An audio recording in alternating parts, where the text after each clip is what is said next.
Om Shanti everyone. Om Shanti and a very warm welcome to each and every one of you for today's program. अभी हम सभी जानते हैं कि बहुत डिफिकल्ट सिचुएशन है हम सबके लिए. कोविड, लॉकडाउन, इतने टाइम से हम सभी घर पे हैं, है ना. बहुत सी ऐसी न्यूज़ सुनने को मिलती है, बहुत सी ऐसी प्रॉब्लम्स, मेंटल हेल्थ प्रॉब्लम्स भी डे बाय डे बढ़ती जा रही है. लेकिन ऐसे टाइम पर आप सभी अपने लिए टाइम निकाल कर आज सेंटर पर आए हैं. क्यों आए हैं? So that we can bring about positive change in ourselves. सभी चाहते हैं ना पॉजिटिव चेंज लाना? यस. तो हम देखते हैं कि हमारे पास दुनिया की सभी चीजों के लिए काम होता है, टाइम होता है. जैसे अपनी फैमिली मेंबर्स के लिए, अपने फ्रेंड्स के लिए, अपने स्कूल के होमवर्क के लिए और जॉब रिलेटेड कोई भी वर्क के लिए हमारे पास टाइम होता है. लेकिन जब बात आती है अपनी इमोशनल हेल्थ की, अपनी मेंटल वेलबींग की, तो हम क्या कहते हैं? हम बहुत बिजी हैं, हमारे पास टाइम नहीं है. Right? So we would like to congratulate all of you कि आज आप सभी अपने लिए टाइम निकाल कर आज सेंटर पर आए हैं. सो आज का जो हमारा, so let's start with the programme. आज के प्रोग्राम की टॉपिक है practical application of Raj Yoga meditation. And with that, I would like to invite our speaker, D.K. Pramod Kumar Bhaiji. D.K. Pramod Kumar Bhaiji is a happiness researcher, emotional intelligence speaker, mind, body and spirit expert, a leadership trainer, performance and change expert, a counselor, a certified nutritionist, and has got 27 years of experience in practicing Raj Yoga meditation at the Brahma Kumaris. He conducts workshops all across India for corporate sectors, institutions, colleges and schools. His workshops have benefited many individuals in managing their stress, leading a healthy, balanced and contented life. With this, now I request you, Bhaiji, to kindly begin with the session. Thank you so much. आप सबका भी बहुत बहुत thanks कि आप सभी अपने लिए यहाँ पर टाइम निकाल करके आए. अपने लिए आए ना? पक्का? चलिए गुड. तो मैं आज आपके साथ जो बातें करूँगा वो मेरा बेसिकली एक्सपीरियंस होगा. मैं कुछ भी सिखाने की कोशिश नहीं करूँगा. हाँ, मेरे एक्सपीरियंस में से आप क्या सीख सकते हो ये इम्पोर्टेंट. कहते हैं experience is the best teacher in life. पक्की बात है ना? पक्की बात? चलो हम शुरू करने से पहले 1 मिनट के लिए साइलेंस में बैठेंगे. आपको कंसंट्रेट करना है अपने माइंड को. कुछ नहीं करना है, आपको सिंपल एक थॉट, अपना आंखें आप बंद कर लेंगे और आपको बस रिकलेक्ट करके अपने आप को ये देखना है कि आप अपने सेंटर में यहाँ पे आ गए हैं, जहां हमारा माइंड और इंटेलेक्ट दोनों है. वो पूरा फोकस होकर के एक पॉइंट पर आ गए और कुछ नहीं करना है. बस केवल क्या करना है, जो भी थॉट्स बाहर जा रहे हैं, जो भी चीजें हो रही हैं बाहर, उन सभी को भूल करके पूरा कंसंट्रेट होकर 1 मिनट के लिए ये देखना है कि मुझे कोई थॉट नहीं आ रहा है और मैं लाइक अ स्टार यहाँ बिल्कुल सेंटर ऑफ द फॉरहेड, भ्रुकुटी के बीच चमक रहा हूँ. ठीक है, सभी करेंगे. Okay, just start. अपनी आंखें बंद कर लें and sit in the centre of forehead और कोई थॉट ना आए.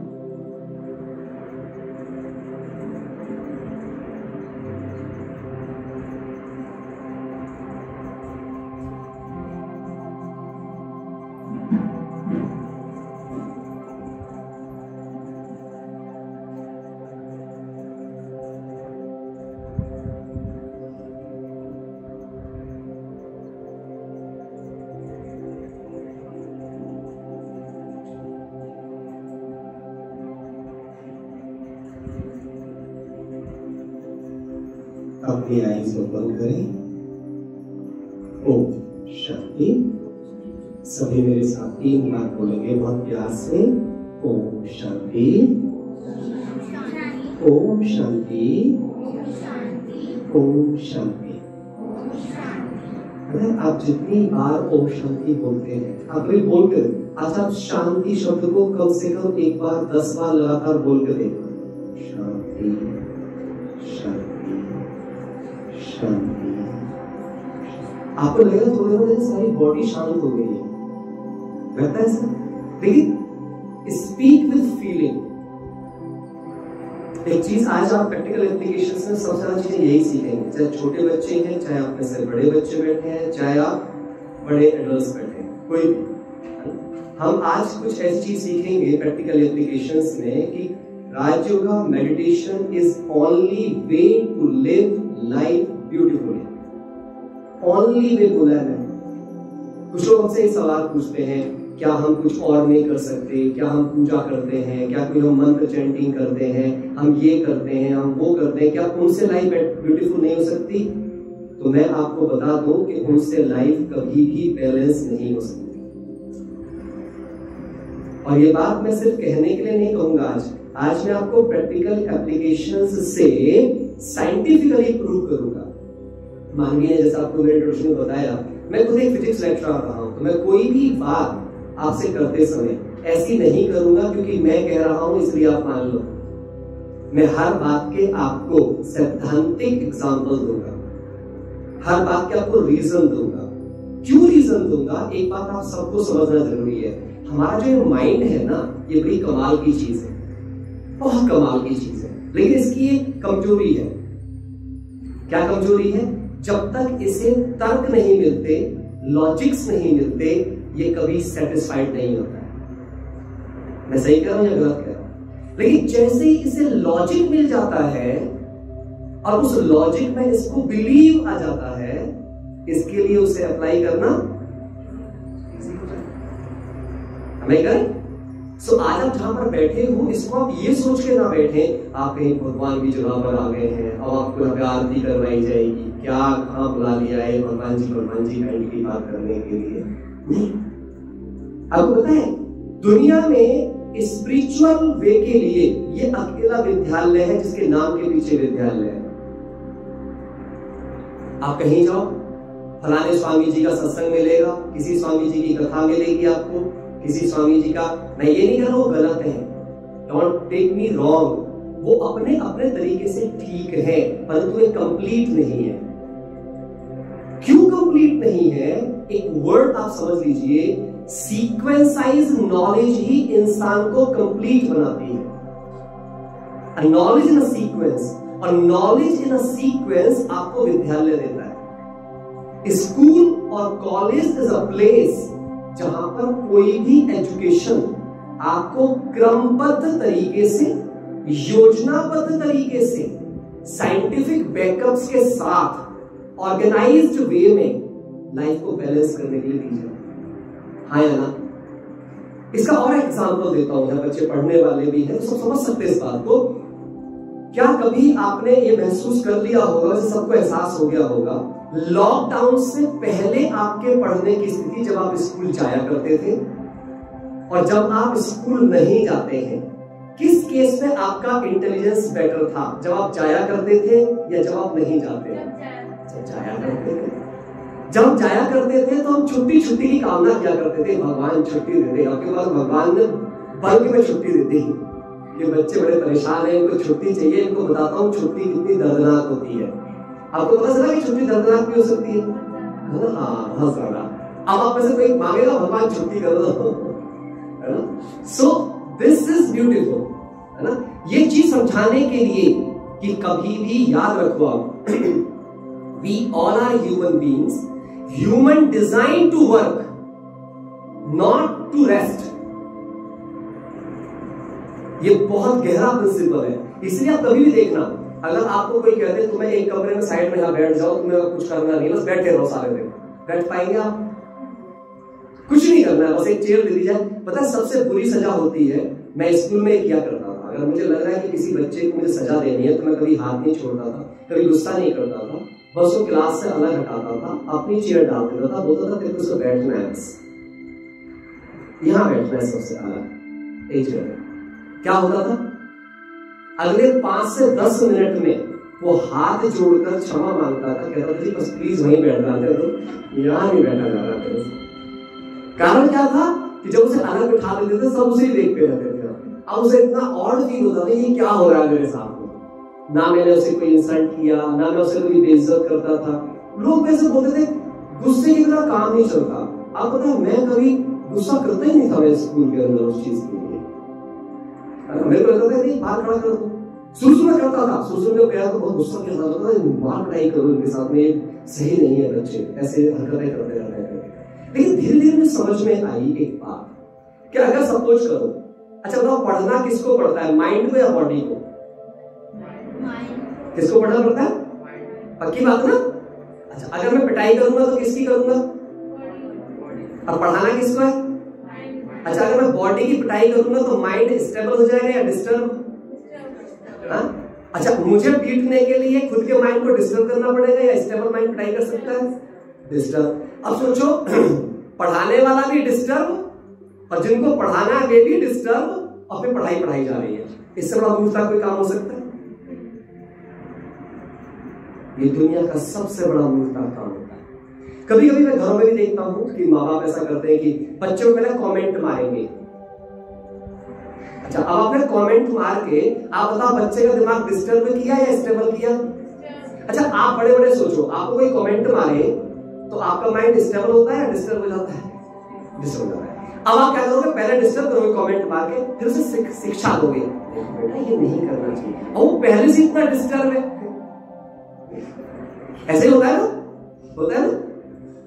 कभी भी जिंदगी में याद रखो, आपसे मेरा एक सवाल पूछना है सबसे, आप कब अच्छा सीखते हो? जब आप खुश होते हो या जब आप डिस्टर्ब होते हो? Happy mood learn more, happy mood memorise more, happy mood concentrate more. Happy mood तो हमें सबके साथ क्या करना चाहिए जिससे उनका मूड हैप्पी हो या जिससे उनका मूड खराब हो?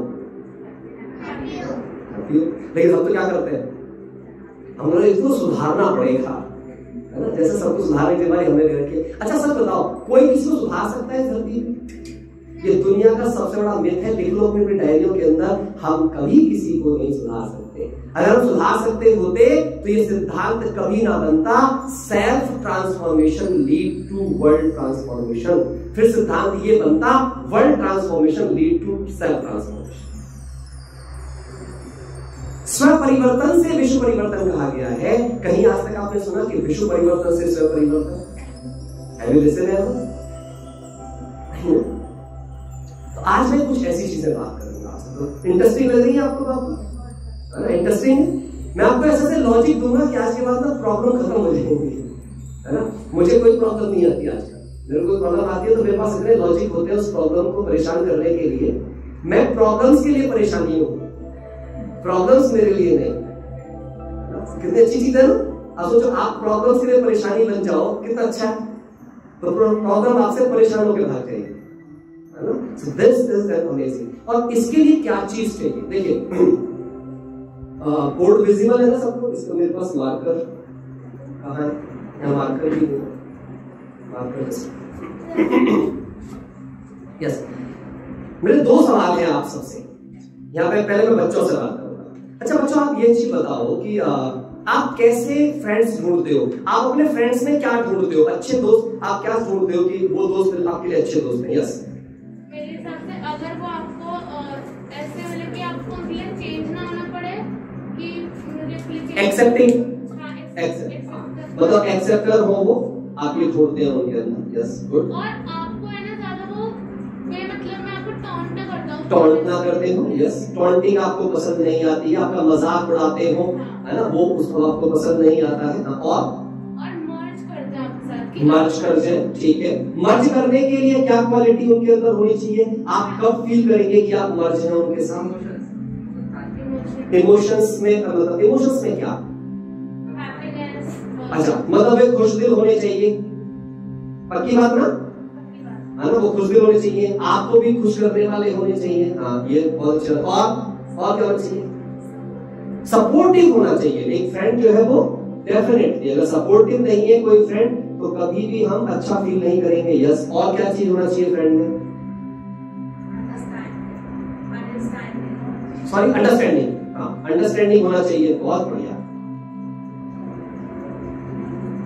बहुत ही बढ़िया। और क्या होना चाहिए एक फ्रेंड में? सब जो भी बता सकते हो बताओ आप प्लीज। यस ट्रस्टी होना चाहिए, बिल्कुल ट्रस्टवर्दी होना चाहिए। ट्रस्ट नहीं है, दोस्ती में फेथ नहीं है तो कोई फायदा नहीं है। यस, और काइंड होना चाहिए, बहुत ही बढ़िया, काइंड होना चाहिए। हमारी पर्सनालिटी कैसा होना चाहिए? हमारी पर्सनालिटी से मीट करना चाहिए। यस, पर्सनालिटी मीटिंग होना चाहिए आपका, बहुत ही बढ़िया। मैं सब लिखना चाहूंगा, आप जो बोलोगे वो सही बोल रहे हो, गलत कुछ नहीं है इसमें। एवरीथिंग यस, मोटिवेट करने वाला होना चाहिए। अच्छा दोस्त, यस, जो हमें हमेशा हमारे दुख के क्षणों में हेल्प करके हमें उससे होप दे सके। यस, बहुत बढ़िया। और क्या होना चाहिए? ऑनेस्ट होना चाहिए, है ना? दोस्ती में ऑनेस्टी, क्योंकि ऑनेस्टी से ट्रस्ट क्रिएट होगा। ऑनेस्ट भी होना चाहिए उसको। यस, ट्रूथफुल होना चाहिए, सच्चा भी होना चाहिए, झूठ ना बोलता हो, है ना? ट्रूथ भी होना चाहिए। अच्छा, मेरा सवाल ये है, ये सारी चीज कौन सी दुकान पे पाई जाती है? मिलती है कहीं बाजार में? जाओ 1 किलो मछली खरीद लो, जिसमें नहीं है उसको रोटी खिला दो। हाँ, मिली नहीं आज तक? अच्छा, किसी कौन से कोर्स में पढ़ाई जाती है ये? किसी क्लास में कोई कोर्स पढ़ा आज तक आपने इन सब चीजों का, बचपन से लेकर? नहीं ना? ये तो हमें पता है, ऐसे दिया जाता है जैसे कि आटे में नमक। कोई तो बोल देता सच्चे रहो, अब उससे ये पूछो कैसे रहो? सच, ईमानदार रहना चाहिए, पर कैसे? बेईमानी के तो बहुत सारे ऑप्शंस अवेलेबल हैं। नहीं, पेरेंट्स बच्चों से चाहते हैं कि वो झूठ ना बोले, और पेरेंट्स ही बच्चों को झूठ बोलना सिखाते हैं।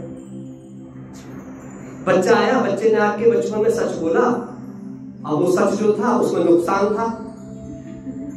मम्मी ने धड़ाधड़ 2 थप्पड़ खींचे। पापा से बोलते हैं ना, वो उसको नुकसान होता है। सोचो ध्यान से। तो अभी क्या कहीं भी कर रहा, इंपॉर्टेंट चीज क्या होती है? बच्चे ने आके सच बोला और उसके बाद में क्या हुआ? फिर हमने उसको, अब उसे समझ में आ गया भाई सच बोलने से तो रिवार्ड खराब मिलता है, नहीं तो क्या शुरू कर दो? अच्छा, अब वो झूठ बोल रहा है तो बहुत प्यार मिल रहा है उसे, तो बताओ सच बोलना कौन चाहेगा? Anyone wants? नहीं। हमें इन बातों को अंडरस्टैंड करना पड़ेगा कि हम खुद क्या। एक बात आप लिखो बड़ा बड़ा, संस्कार पढ़ाए नहीं जाते, संस्कार दिखाए जाते हैं। यू कैन शो दी संस्कार, यू कैन टीच दी संस्कार। मैं यहाँ पे आप में से किसी को भी संस्कार नहीं पढ़ा सकता, लेकिन मैं यहाँ पे आपको अपने कर्मों से, अपनी बातचीत से, अपने व्यवहार से अपने संस्कार दिखा सकता हूं। हाँ या ना? समझ आ रही है मेरी बात? इसीलिए कहा जाता है माँ बाप का, लिखो इस बात को, माँ बाप का 4 चरण बच्चों के 4 चरण का निर्माण करता है। अब ऐसा मतलब ये नहीं कि हम माँ बाप बहुत खराब है, जैसे आप पेरेंट्स बैठे, मैं ये नहीं कहना चाहता हूं कि आप खराब है, नहीं। आप जाने अनजाने किन कारणों से ऐसे एक्शंस कर देते हैं, उनके पीछे आपकी इंटेंशन क्या होती है? बच्चों के प्रति इंटेंशन क्या होती है? ये अच्छे हो जाए, ये ठीक हो जाए। लेकिन आप उन्हें अच्छा तो बनाना चाह रहे हैं, लेकिन द प्रोसेस यू अप्लाई वो खतरनाक है। अभी मैंने आपको बताया, आप खुद बताइए। अब मेरा दूसरा सवाल है, ये तो पहला सवाल रहा, इसका मतलब साफ है कि आप अपने फ्रेंड में क्या ढूंढते हैं? वैल्यूज। पक्की बात ना? अच्छा, अब आप में से ये क्या हुआ?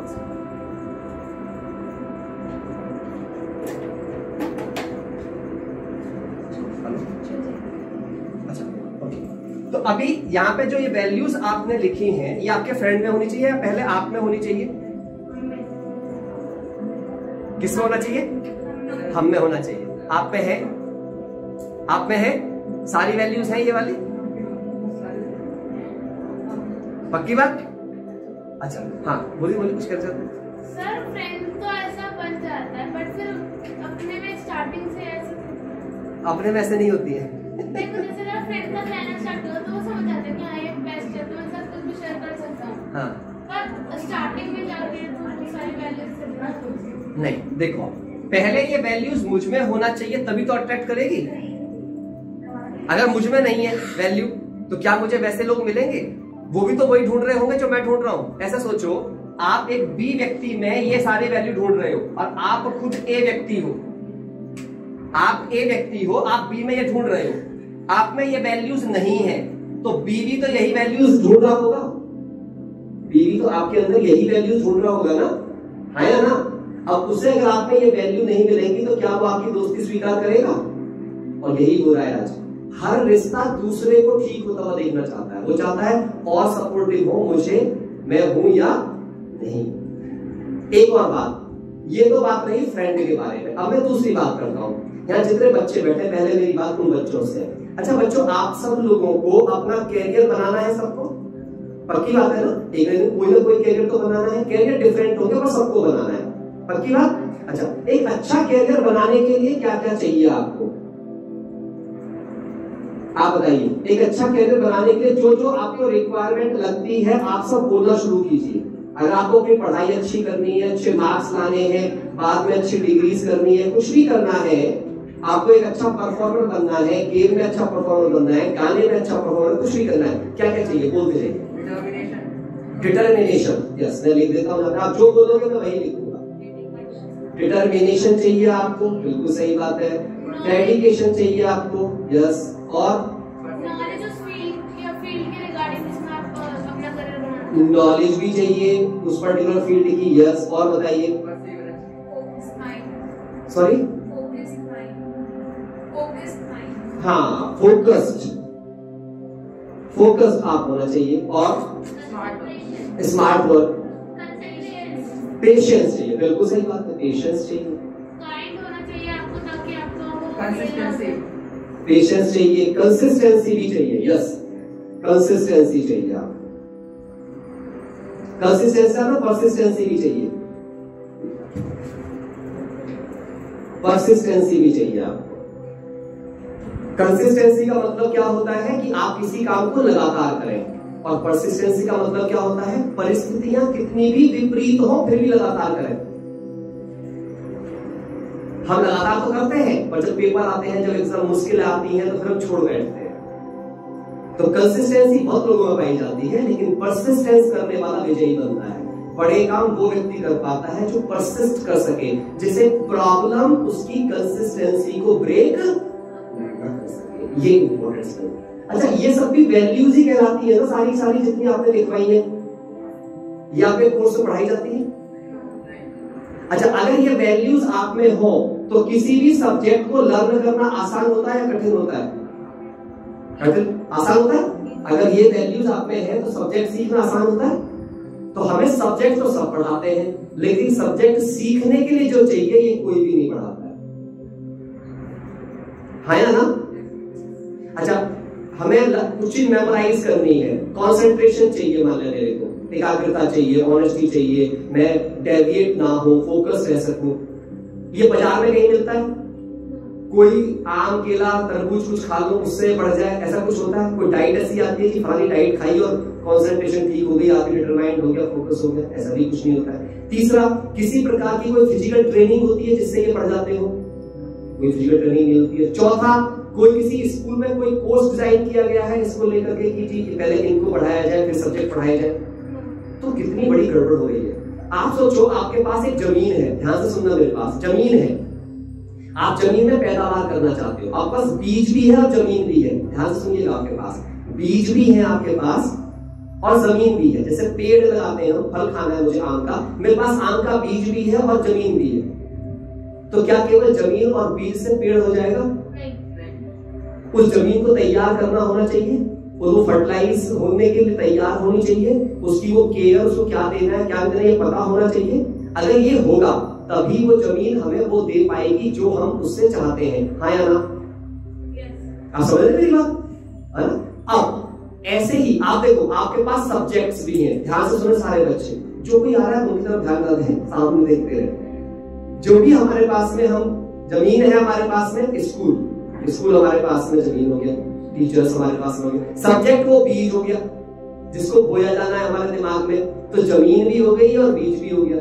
लेकिन वो फर्टाइल होने के लिए जो एकाग्रता चाहिए, जो ऑनेस्टी चाहिए, जो डिटर्मिनेशन चाहिए, जो डेडिकेशन चाहिए, जो फोकस चाहिए, वो कहाँ है?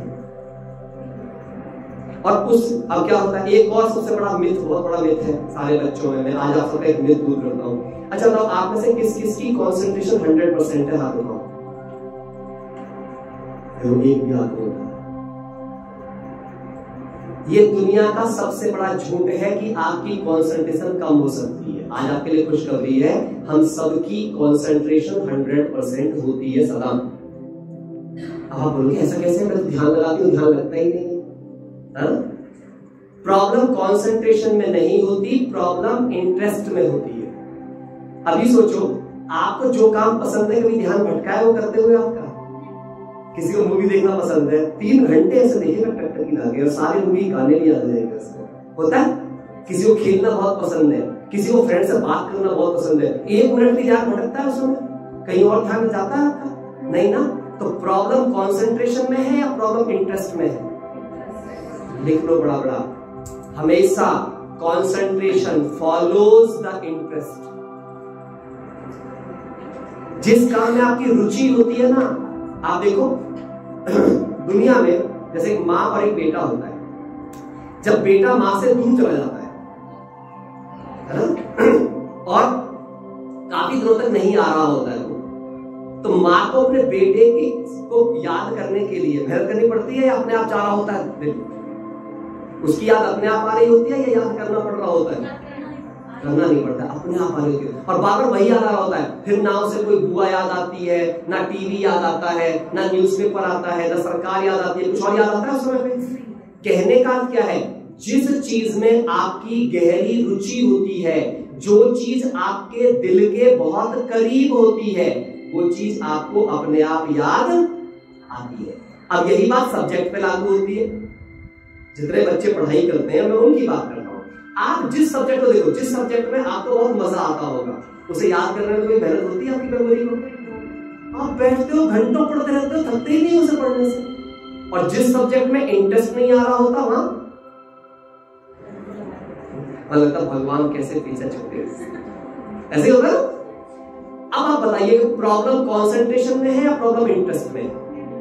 अच्छा, अब इंटरेस्ट कैसे क्रिएट किया जाए? अब सवाल ये आ गया, चलो जी ठीक है, आपने बता दिया हमारी कंसंट्रेशन 100% है, पर जो हमारे इंटरेस्ट खराब हो गए हैं, अब वे कैसे ठीक किए जाए?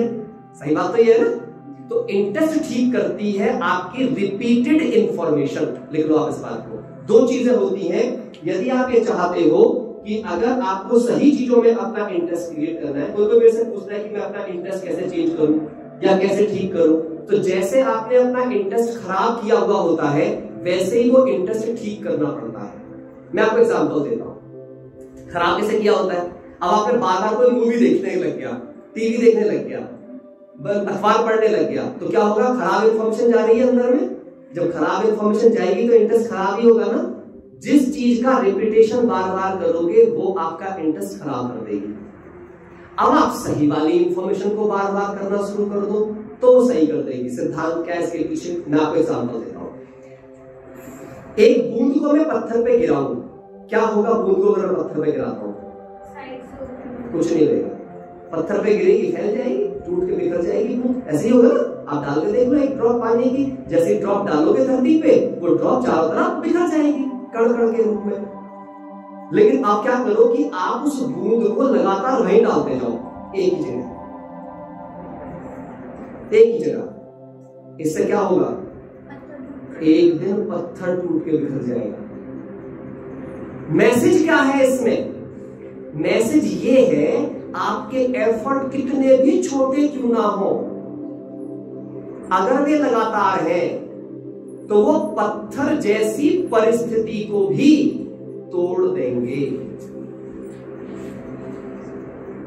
आपके मुश्किल से मुश्किल सब्जेक्ट को भी आसान बना देंगे। मैं आपको अपना अनुभव सुनाता हूं इस बात के। बच्चे बैठे तो ये सुनाना कैसे मेरे लिए आसान हुई चीजें। जब मैं 12th क्लास में पढ़ रहा था तो 12th क्लास में मेरा फिजिक्स उतना अच्छा नहीं था, मेरा मैथ बहुत अच्छा था। I was topper in math में बहुत अच्छा था मेरा, लेकिन फिजिक्स उतना अच्छा नहीं था और ना ही मुझे बहुत इंटरेस्ट भी नहीं था कि मुझे अच्छा करना है। बहुत बुरा भी नहीं था। अब अगर मुझे IIT के लिए जाना था तो मुझे इंटरेस्ट तो तीनों में लेना था, मेरी मजबूरी भी थी। लेकिन अगर मैं प्रायोरिटी दूं तो मैथ में जाना, और नंबर भी मेरे मैथ में ही जाना है। अभी क्या हुआ कि जब मैंने इंजीनियरिंग तैयारी करना शुरू कर दिया तो वहां पे क्या हुआ, इंजीनियरिंग तैयारी के दौरान हम हिंदी मीडियम से पढ़े थे, यूपी बोर्ड से। तो आप समझ सकते हैं बोर्ड वालों की अंग्रेजी कितनी अच्छी होती है। हम समझ सब लेते थे, पर बोलने में तो हमें कभी कुछ आता ही नहीं था अंदर से कि हम कुछ बोल भी सकते हैं। चुप बैठ गए थे क्लास में, लोग हमें डफर ही समझते थे एक तरीके से, लेकिन हम डफर नहीं थे। हमें फिजिक्स केमिस्ट्री में बहुत अच्छी थी हमारी, लेकिन बोल नहीं पाते थे तो लोग सोचते थे तो दम भी है। अब क्या होता था कि हम जब कोचिंग करने गए तो वहां पे एक टीचर आए, वो इंग्लिश में पढ़ाते थे, वो हिंदी में एक भी शब्द नहीं बोलते थे। अब हम तो बड़े बुरे फंस गए थे। हमको ये लग रहा था भगवान कहाँ तुमने भेज दिया हमें। 96 की बात है, मैं आगरा में था और 2.5 घंटे पढ़ना पड़ता था फिजिक्स को। अब कुछ समझ में आया तो कुछ पढ़े ना। अच्छा, हम जिस एक किताब होती है, अगर आपने अभी कोई 12th का बैठा है, 12th पास आउट बैठे, आई रोडो पढ़ी कभी? आई रोडो, ये आई रोडो फिजिक्स की सबसे टफ बुक में से मानी जाती है। उसमें 2,500 प्रॉब्लम्स है, किसी ने वो लगा ली तो IIT 100% निकाल देगा फिजिक्स की तरफ से। अब उस किताब के जब हम सॉल्यूशंस देखते थे तो सॉल्यूशन जो आते थे, बाजार में बिकते थे सॉल्यूशन, उस समय अजय अग्रवाल करके था, कोई सॉल्यूशंस आते थे, मुझे अभी भी याद है वो चीज वैसे। मैं सॉल्यूशन लाया देखे तो एक प्रॉब्लम होती थी 3-4 लाइन की और सॉल्यूशन होता था 5 पेज का। क्या बताना क्या चाहता है भाई।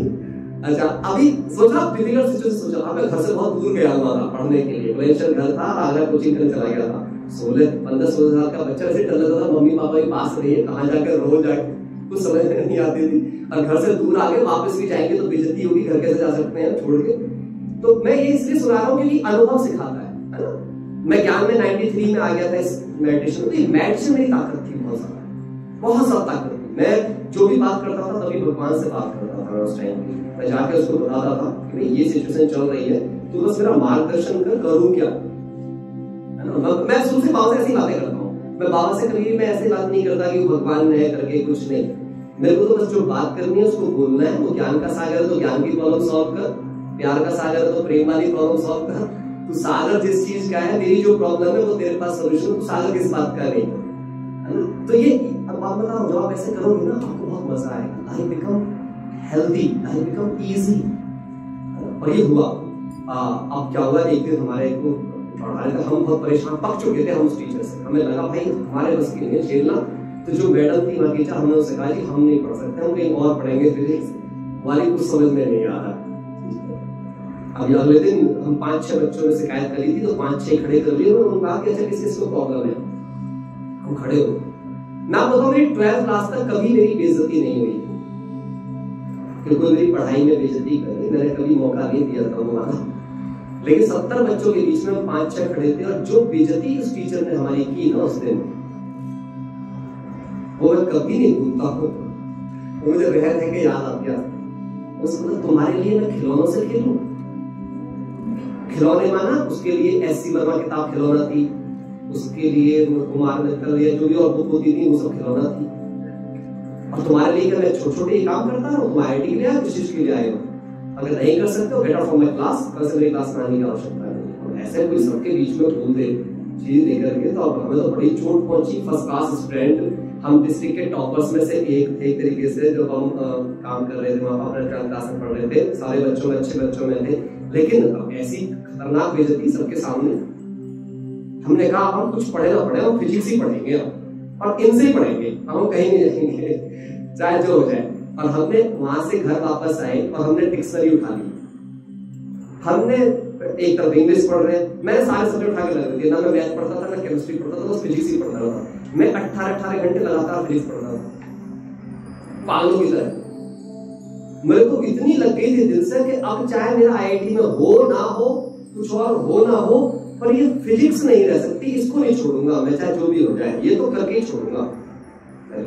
और आप बिलीव करोगे, आप देखो मैं 12th तक मैथ में अच्छा था, पर लेक्चर फिजिक्स का बन गया था क्योंकि वो सब्जेक्ट मेरा वहां से बहुत अच्छा निखर गया और मुझे सारी चीजें करने के लिए आ गई। तो मैं क्या कहता हूँ, परिस्थिति बड़ी थी, लेकिन उस परिस्थिति में मैंने उसे चैलेंज की तरह लिया और परसिस्ट कर लिया अपने आप को कि मैं इसे करके रहूंगा।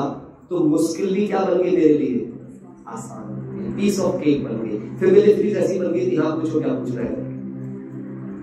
तो इंपॉर्टेंट मैं आपको क्या बताना चाहता हूं, मैं अच्छा नहीं था उस सब्जेक्ट में, बिल्कुल भी अच्छा नहीं था। मैं सच बता रहा हूं आपको। मेरे 12th में नंबर मानता तो थ्योरम रट ली, कुछ कर लिया, क्वेश्चन लगाने में मुश्किल होती थी, करके 73 नंबर आए थे मेरे, 73 नंबर थे फिजिक्स में, मुझे भी याद। लेकिन मैथ में 80 मार्क्स थे, यूपी बोर्ड में 73, और अच्छे मार्क्स होते हैं यूपी बोर्ड के मार्क्स तो अच्छे मार्क्स माने जाते हैं, ठीक है, तो अच्छे थे। तो मैं क्या बताने की कोशिश कर रहा हूँ, ये क्यों हुआ? क्योंकि मैं भगवान से बातें करता था, मैं प्रैक्टिकली मेरे को समझ में आ गई थी कि मेरी वैल्यू सिस्टम इसको ला सकती है। मेरे को ये समझ में आ गई थी कि मेरा माइंड अगर कुछ भी लर्न कर सकता है, अगर वो एक चीज को लर्न कर सकता है, यदि वो मैथ लर्न कर सकता है, यदि वो केमिस्ट्री लर्न कर सकता है, तो ये भी एक सब्जेक्ट ही है। मैंने इसे डिफिकल्ट बना रखा है, मैंने इसको कैजुअल ले रखा है, मैंने इसको अटेंशन कम दे रखा है, that's why it become difficult for me.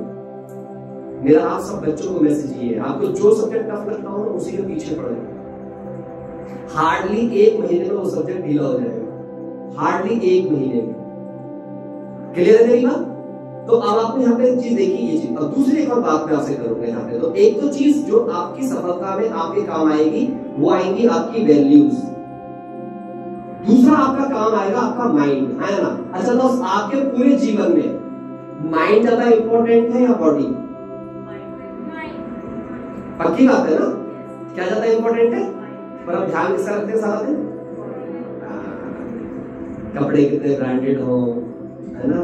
AC कितना कूल कंफर्टेबल हो, खाना कितना अच्छा अच्छा मिले, इसको खाना खूब खिलाते हैं, इसको नहीं खिलाते हैं, है ना?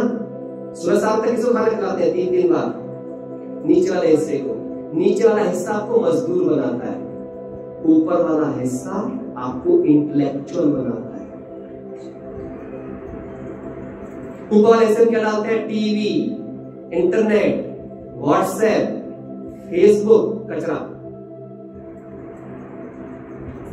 डिस्ट्रैक्शंस और डाइवर्जन्स। अच्छा मुझे बताओ, आप दिन भर में जितनी भी एक्टिविटी अपने माइंड के लिए करते हो, आपको लगता है कि वे एक्टिविटी आपकी लाइफ में वैल्यू ऐड कर रही है? आप चेक करो। आजकल से एक चीज चेक करना आप सारे बच्चे, कि मैं दिन भर में क्यों जो भी एक्टिविटी करती हूँ, उस एक्टिविटी से मेरे कैरियर में और मेरी लाइफ में कितनी वैल्यू ऐड हुई। अच्छा अब आप एक काम करें, सारे बच्चों को एक काम देता हूं, 10 ऐसी पर्सनैलिटी का नाम लिखो आप जिनको दुनिया में वेल नोन पर्सनैलिटी के रूप में जाना जाता है, जिनको अच्छे इंसानों के रूप में जाना जाता है। अच्छे इंसानों के, वो कोई भी हो सकते हैं, वो कोई मूवी स्टार हो सकते हैं, वो डांसर्स हो सकते हैं, वो क्रिकेटर्स हो सकते हैं, वो कोई पैट्रियोटिक पर्सन हो सकते हैं, कुछ भी जो आपके दिल के करीब हो, जिनको आप पसंद करते हो, ऐसे 10 नाम लिखो आप सारे सारे। लिखो फटाफट, जल्दी जल्दी लिखो, आपको बहुत अच्छी एक्टिविटी है।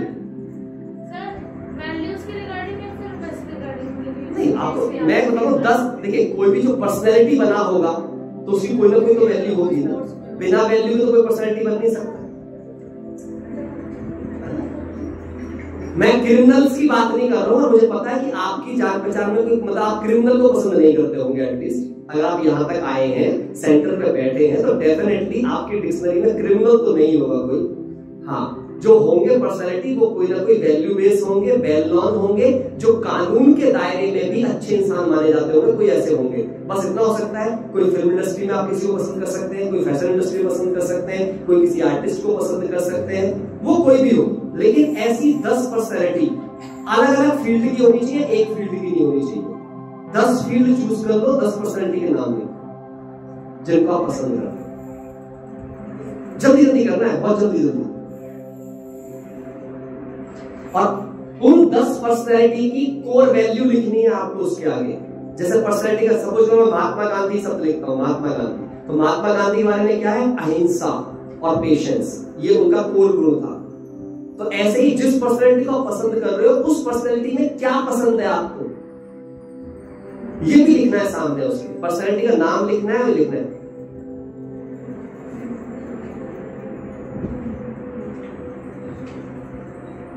जो छोटे बच्चे हैं वो ये भी देख सकते हैं कि उनको अपने आसपास में कौन ज्यादा पसंद है। अगर कोई भी आपको अपने माँ बाप में या कोई आपका भाई बंधु जो अच्छा कर रहा हो, कोई जो किसी फील्ड में कुछ अच्छा कर रहा हो, लिखो आप। ये बहुत हेल्प करेगा आपको। ये बड़े बड़े भी लोग करें, जितने आप बड़े बड़े। पेन नहीं चल रहा है? अरे भाई कैसे पेन दिए जो पेन नहीं चल रहे हैं इनको पेन अच्छे वाले दो भाई। पेंसिल्स पेन नहीं चल रहे हैं तो उनको, वैसे तो कभी भी याद रखें, आप बिना पेन पेंसिल के आए हैं तो ये एक अच्छा तरीका नहीं है कोई भी वर्कशॉप अटेंड करने का। Whenever you go in any workshop, go with diary and pen। आपको नहीं, आप सब कुछ याद नहीं रख सकते हैं, तो इसलिए वो लिखना बहुत जरूरी होता है। आप एक्टिविटी को अटेंड करने के लिए चीज बहुत जरूरी है।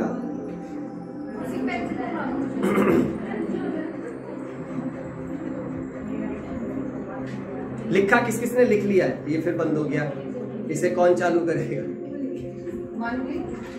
मानवी कहाँ है?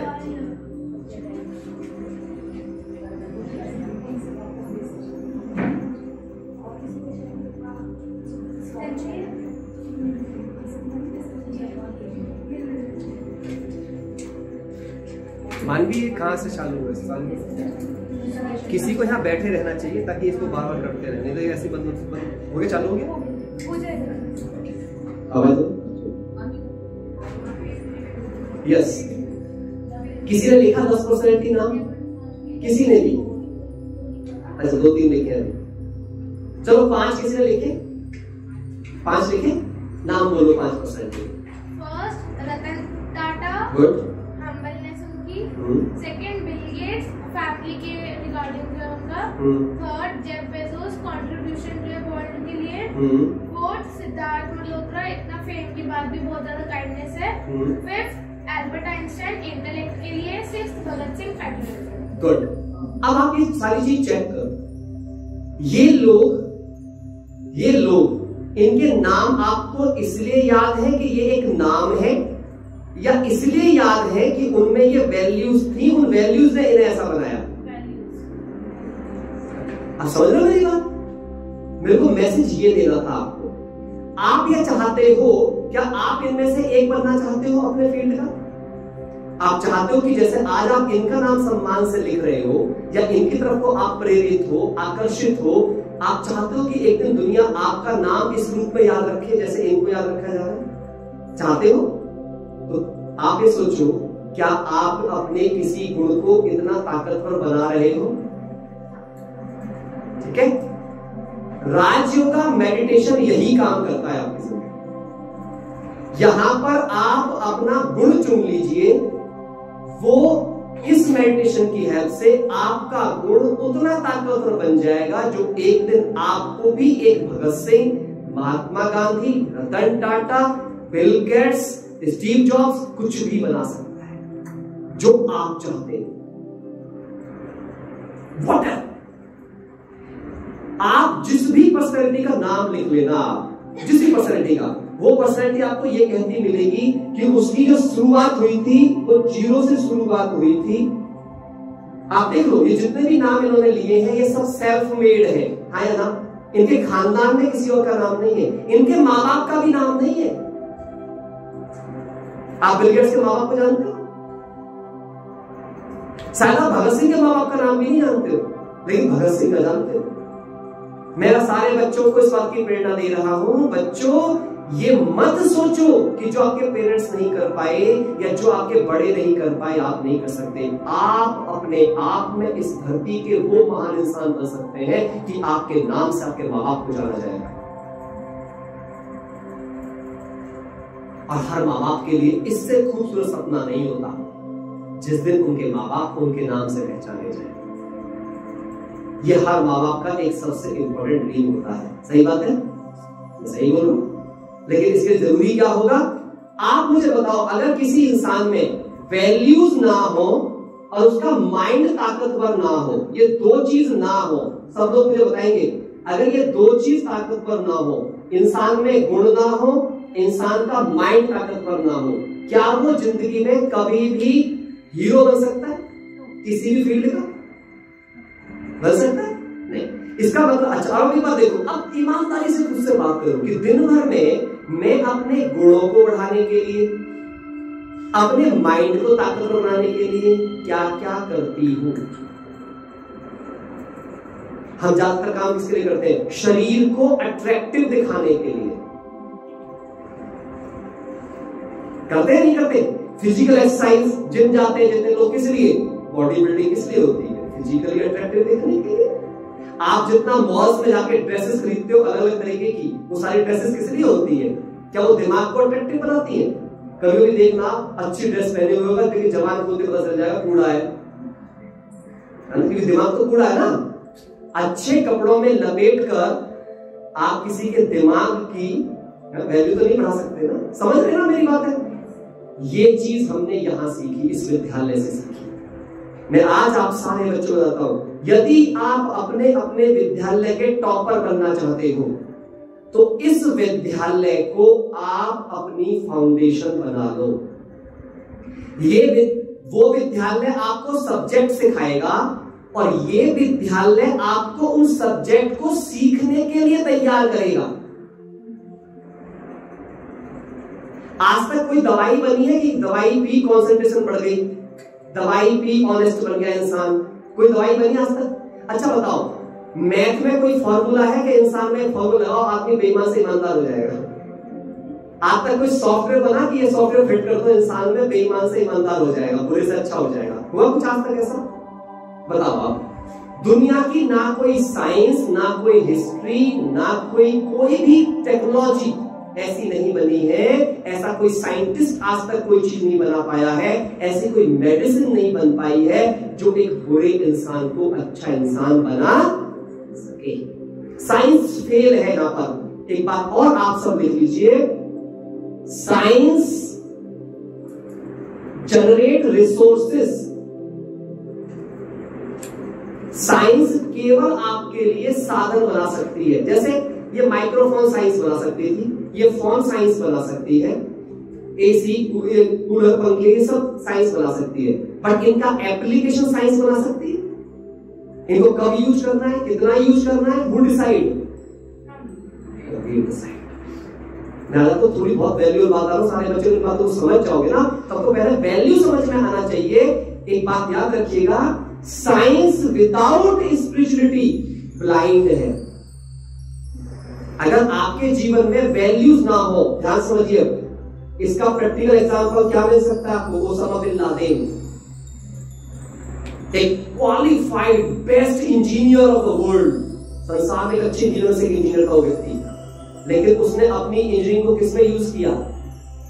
ना विनाश में, लोगों को मारने में, आतंकवाद में। और दूसरा कौन हो सकते हैं? अब्दुल कलाम। उन्होंने भी न्यूक्लियर एनर्जी बनाया, लेकिन किसके लिए? देश की रक्षा के लिए, देशवासियों की रक्षा के लिए, अपने देश का नाम ऊंचा करने के लिए।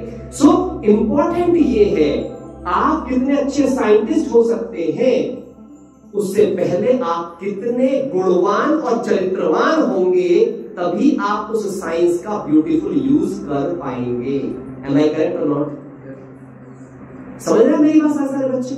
आप खुद सोचो, आप में से कोई भी बच्चा टॉपर बन सकता है यदि उसमें डिटर्मिनेशन हो, यदि उसमें डेडिकेशन हो, यदि उसमें फोकस हो, यदि वो डेविएट ना करे, यदि अपने माइंड में कूड़ा ना डाले। आया ना? हो सकता है। अच्छा, मैं आपको छोटा सा एग्जांपल और देता हूं। मैं आपको इतने सारे तर्क दूंगा आज कि आज के बाद आपको समझ आ जाएगी कि हमें अपनी लाइफ चलानी कैसे। फिर चॉइस आपकी है, मैं सिर्फ तर्क दे सकता हूं, उनको अप्लाई करना आप पे ही काम होगा। जैसे एक और बात समझ लीजिए, कभी कभी हमारे ज्ञान में लोग आते हैं, जी हमारे लिए ना कुछ योग लगाना। क्यों, वाईफाई सिस्टम है क्या कि मैं योग लगाऊंगा तेरा भला हो जाएगा? ये सबसे ज्यादा झूठी और अंधश्रद्धा वाली बात है। एक बात और मैं आपको बता दूं, मनसा सेवा का अर्थ जो हमारे ब्राह्मण भी बैठे हैं, ये बिल्कुल भी नहीं है कि आपकी मनसा सेवा से किसी दूसरी आत्मा का कोई बहुत बड़ा कल्याण हो जाने वाला है। नहीं, आपकी मनसा सेवा सिर्फ आपका ही कल्याण करेगी। आपकी मनसा सेवा सिर्फ उसका कल्याण करेगी जो आपकी मनसा सेवा की वैल्यू करता होगा। जैसे सूर्य निकल जाए, अब सूर्य तो निकला, सब तो धूप दे रहा है ना, लेकिन आपने अपना घर चारों तरफ बंद कर दिया, मेरे पास धूप आके देखा है, क्या करेगा आपका?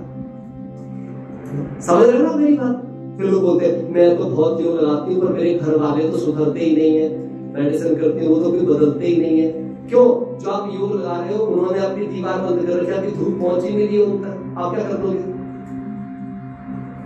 और एक बात आपको, कभी भी विकारी लोगों के प्रति आप अपना मेडिटेशन कर रहे हो या कोई भी चीज कर रहे हो, केवल उनके विकार को नष्ट कर गुण बढ़ाने के लिए करें, ना कि उनकी शारीरिक बीमारियों को हील करने के लिए। जो लोग दूसरों की शारीरिक बीमारियों को हील करने का योग करते हैं, खासकर उन इंसानों के लिए जो कुछ भी गलत काम करते हैं, तो वो ठीक होने के बाद भी क्या करेगा? तो बीमार गलत काम तो नहीं करेगा ना, कम से कम भाई बीमार पड़ा तो गलत काम नहीं करेगा। अब आपने योग लगाया, आपने योग का दान दिया, भगवान को परेशान करके रख दिया, वैद्यनाथ से ठीक करना ही पड़ेगा, चलो भगवान के आप प्यारे बच्चे थे, आपकी बात सुन ली और ठीक कर दिया। अब वो फिर क्या करेगा दोबारा से? अब सारा पापा खाता किसके खाते में जमा होएगा? आपके खाते में। तो जैसे किसी भिखारी को पैसे देना गलत है, ऐसे ही किसी गलत इंसान के प्रति अपना समय, अपनी ऊर्जा देना गलत है। वो आपका खाता भी खराब करता है। तो फिर किस रूप में दान देना चाहिए? बस एक दान देना चाहिए कि हे ईश्वर, इन आत्माओं के भी रियलाइजेशन से इनके गुण जाग जाएं और ये लोग भी ठीक होकर अपने आप के लिए मेहनत के पथ पर चलकर अपना भाग्य बनाएं।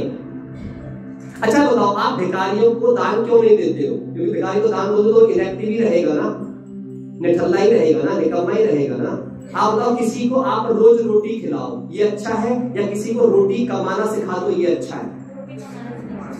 आजकल के माँ बाप को मैं जरूर बोलूंगा, वो अपने बच्चों को रोटी दान में देते हैं। मतलब माँ परेशान है, होमवर्क नहीं हुआ है, माँ परेशान है, इसका एग्जाम है। इसे कहते हैं भिखारी बनाना अपने बच्चों को।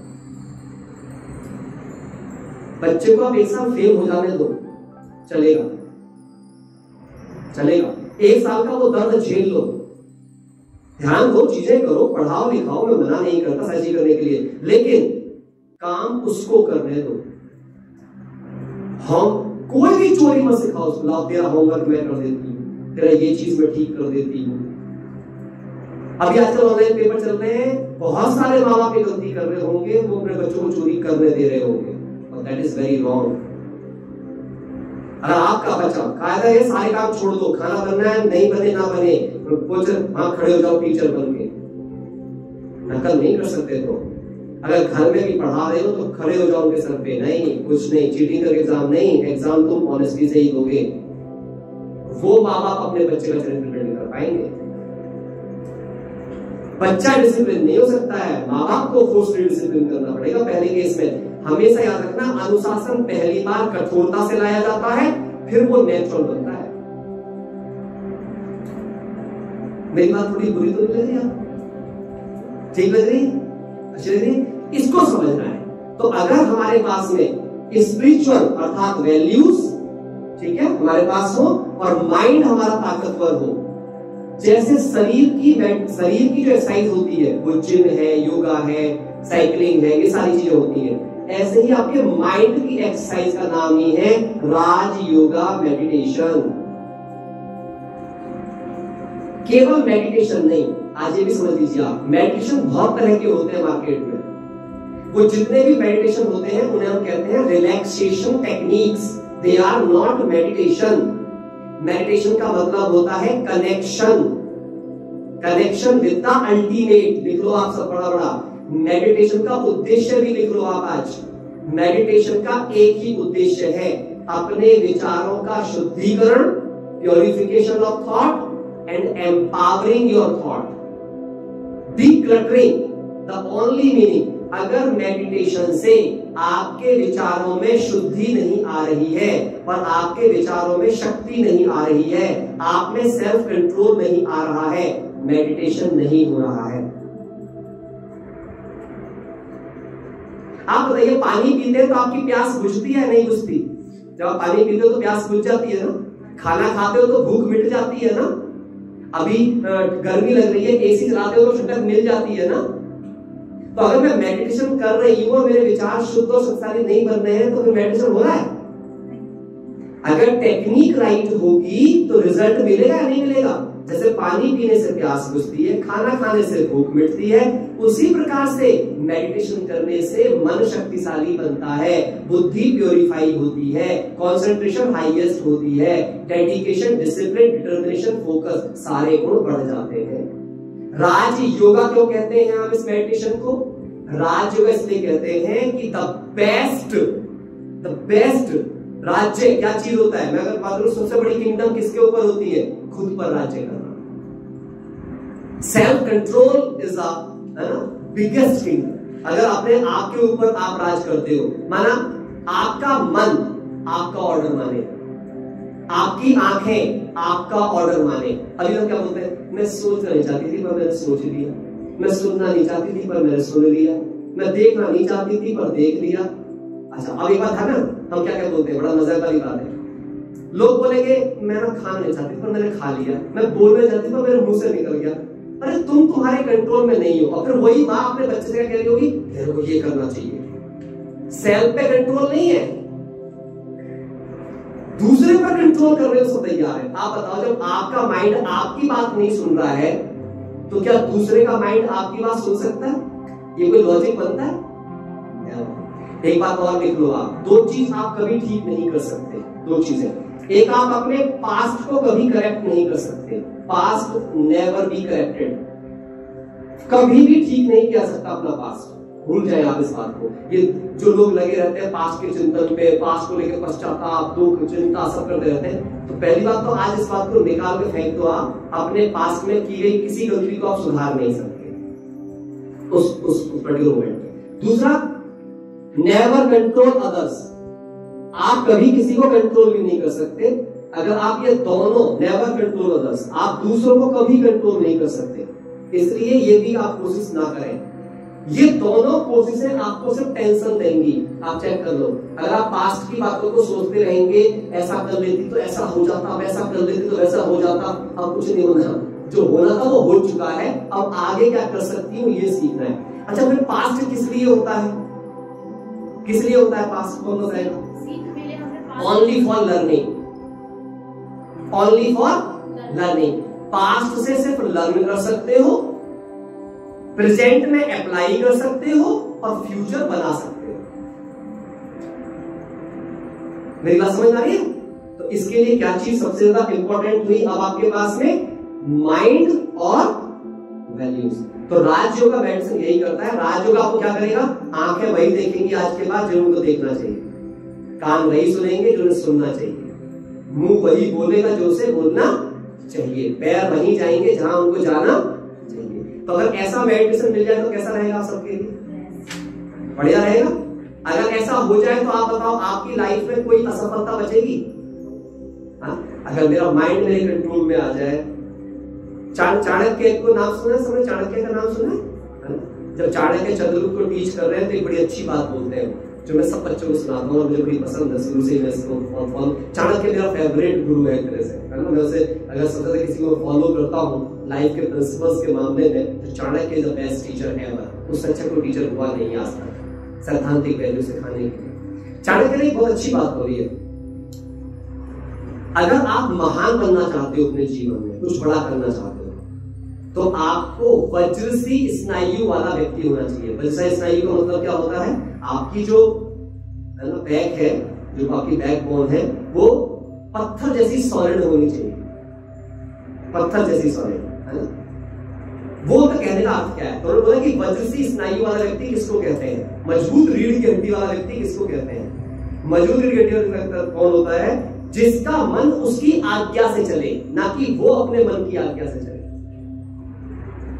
आज आपको अपने से सवाल पूछना है बार बार, मैं मेरे मन की आज्ञा से चलती हूं या मेरा मन मेरी आज्ञा से चलता है? अब इसका पता कैसे चलेगा? आपका मन आपको आपके कैरियर की ओर लेकर के जाता है, वे काम करवाता है आपसे, या आपके कैरियर को खराब करने वाले एंटरटेनमेंट के काम करवाता है आपसे। बच्चों का एक कंफ्यूजन और दूर करता हूं मैं आज। टीवी कौन कौन देखता है? मूवी, टीवी जो नहीं उठा रहे मुझे पता, वे भी देखते हैं, है ना। कोई YouTube देखता होगा, कोई क्या होगा, टीवी हाथ में खाएंगे, आजकल YouTube हाथ में ही है, हम YouTube देखते हैं, है ना, और Facebook देखते हैं, सब देखते हैं, इंस्टा पे कुछ ना कुछ रील्स देखते रहते हैं लोग, ये सब करते हैं सारे काम ये। अच्छा मुझे बताओ आप, जो हम टीवी देखते हैं या कुछ भी करते हैं, ये किस लिए करते हैं? एंटरटेनमेंट के लिए। पक्की बात ना? थोड़ा सा आप इंटरेक्ट करो, बच्चे इंटरेक्ट नहीं कर रहे। एंटरटेनमेंट के लिए। एंटरटेनमेंट का हिंदी क्या होता है? मनोरंजन। अच्छा, जब मनोरंजन होता है तो हमें आनंद आता है या नहीं आता है? आता है। अच्छा, अगर आनंद आता है मनोरंजन से तो हमारी एनर्जी बढ़नी चाहिए या घटनी चाहिए? पक्की बात ना? बढ़नी चाहिए।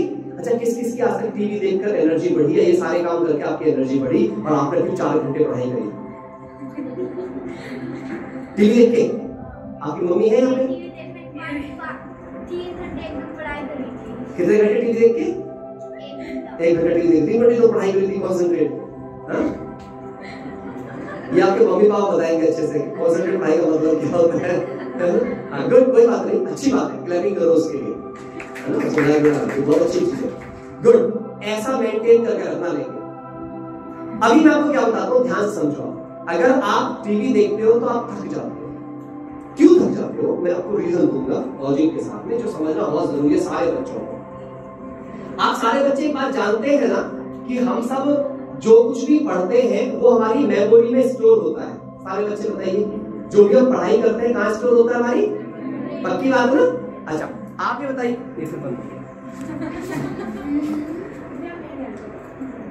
अच्छा मेरा सवाल ये है आप सबसे कि जब आप पढ़ाई करते हो, है ना, तो आप अपनी मेमोरी में स्टोर करते हो। अच्छा आपके सबके पास में फोन है? फोन है सबके पास? सबके पास लैपटॉप भी होंगे आजकल तो, क्योंकि सब डिजिटल हो गया है। लैपटॉप या डेस्कटॉप कुछ ना कुछ होगा घर में, है ना? हाँ, आपका फोन हो चाहे आपका लैपटॉप हो, दोनों में एक चीज होती है जिसकी कहते हैं मेमोरी। बात ना करें, थोड़ा सा इस वक्त समझ लो आप सब। मेमोरी सब में होती है। अच्छा फोन की मेमोरीज अलग अलग होती है, 64 GB, 128 GB, 32 GB, ऐसे होती है सबकी मेमोरीज। ऐसे ही आपके लैपटॉप की मेमोरी होती है। अच्छा इन मेमोरीज को बनाने वाला कौन था? फोन की मेमोरी या लैपटॉप की मेमोरी किसने बनाई है? ये ह्यूमन ने, इंसान ने। इसका मतलब इनका मेमोरी कॉन्सेप्ट किसकी मेमोरी से आया होगा? हमारी मेमोरी कॉन्सेप्ट से आया होगा ना। जैसे हमारी मेमोरी स्टोरी करती है वैसे उसकी मेमोरी स्टोरी करती है। अच्छा अगर इनकी मेमोरी लिमिटेड है तो एज ए ह्यूमन हमारी मेमोरी भी कहीं ना कहीं कुछ तो लिमिटेशन होगी, इसकी भी होगी या नहीं होगी? पक्की बात। अच्छा अब आपका फोन है, उसमें एक मेमोरी है, 32 GB है, 64 GB है, कुछ भी है।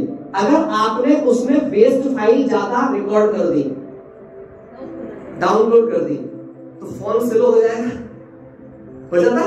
लैपटॉप भी स्लो हो जाता, काम ठीक से नहीं करता, एक फाइल खोलते हो तो घूमती रहती है।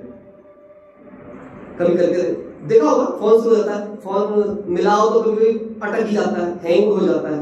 जब ज्यादा हम ऐसा होता नहीं होता, हम सब भी ऐसे ही हैंग है।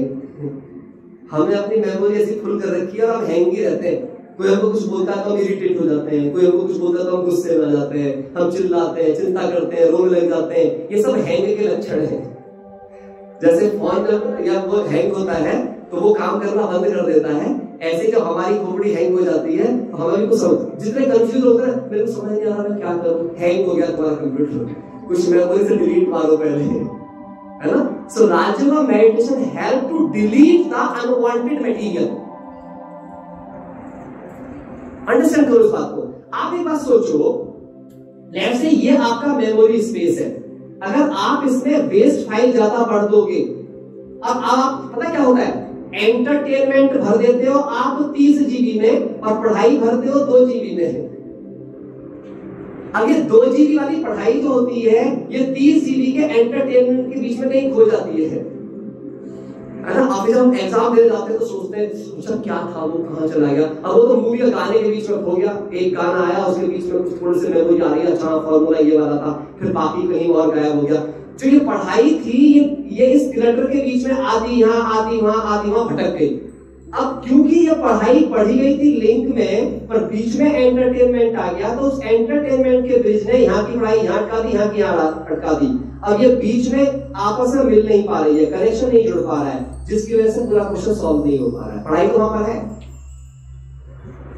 और मैं ये ऐसे नहीं बता रहा हूँ, ये साइंटिफिकली प्रमाणित किया गया है। हमारे सारे न्यूरॉन्स कनेक्ट होते हैं, पता है आपकी हर सेल में मेमोरी होती है, आपकी बॉडी की हर सेल में मेमोरी होती है।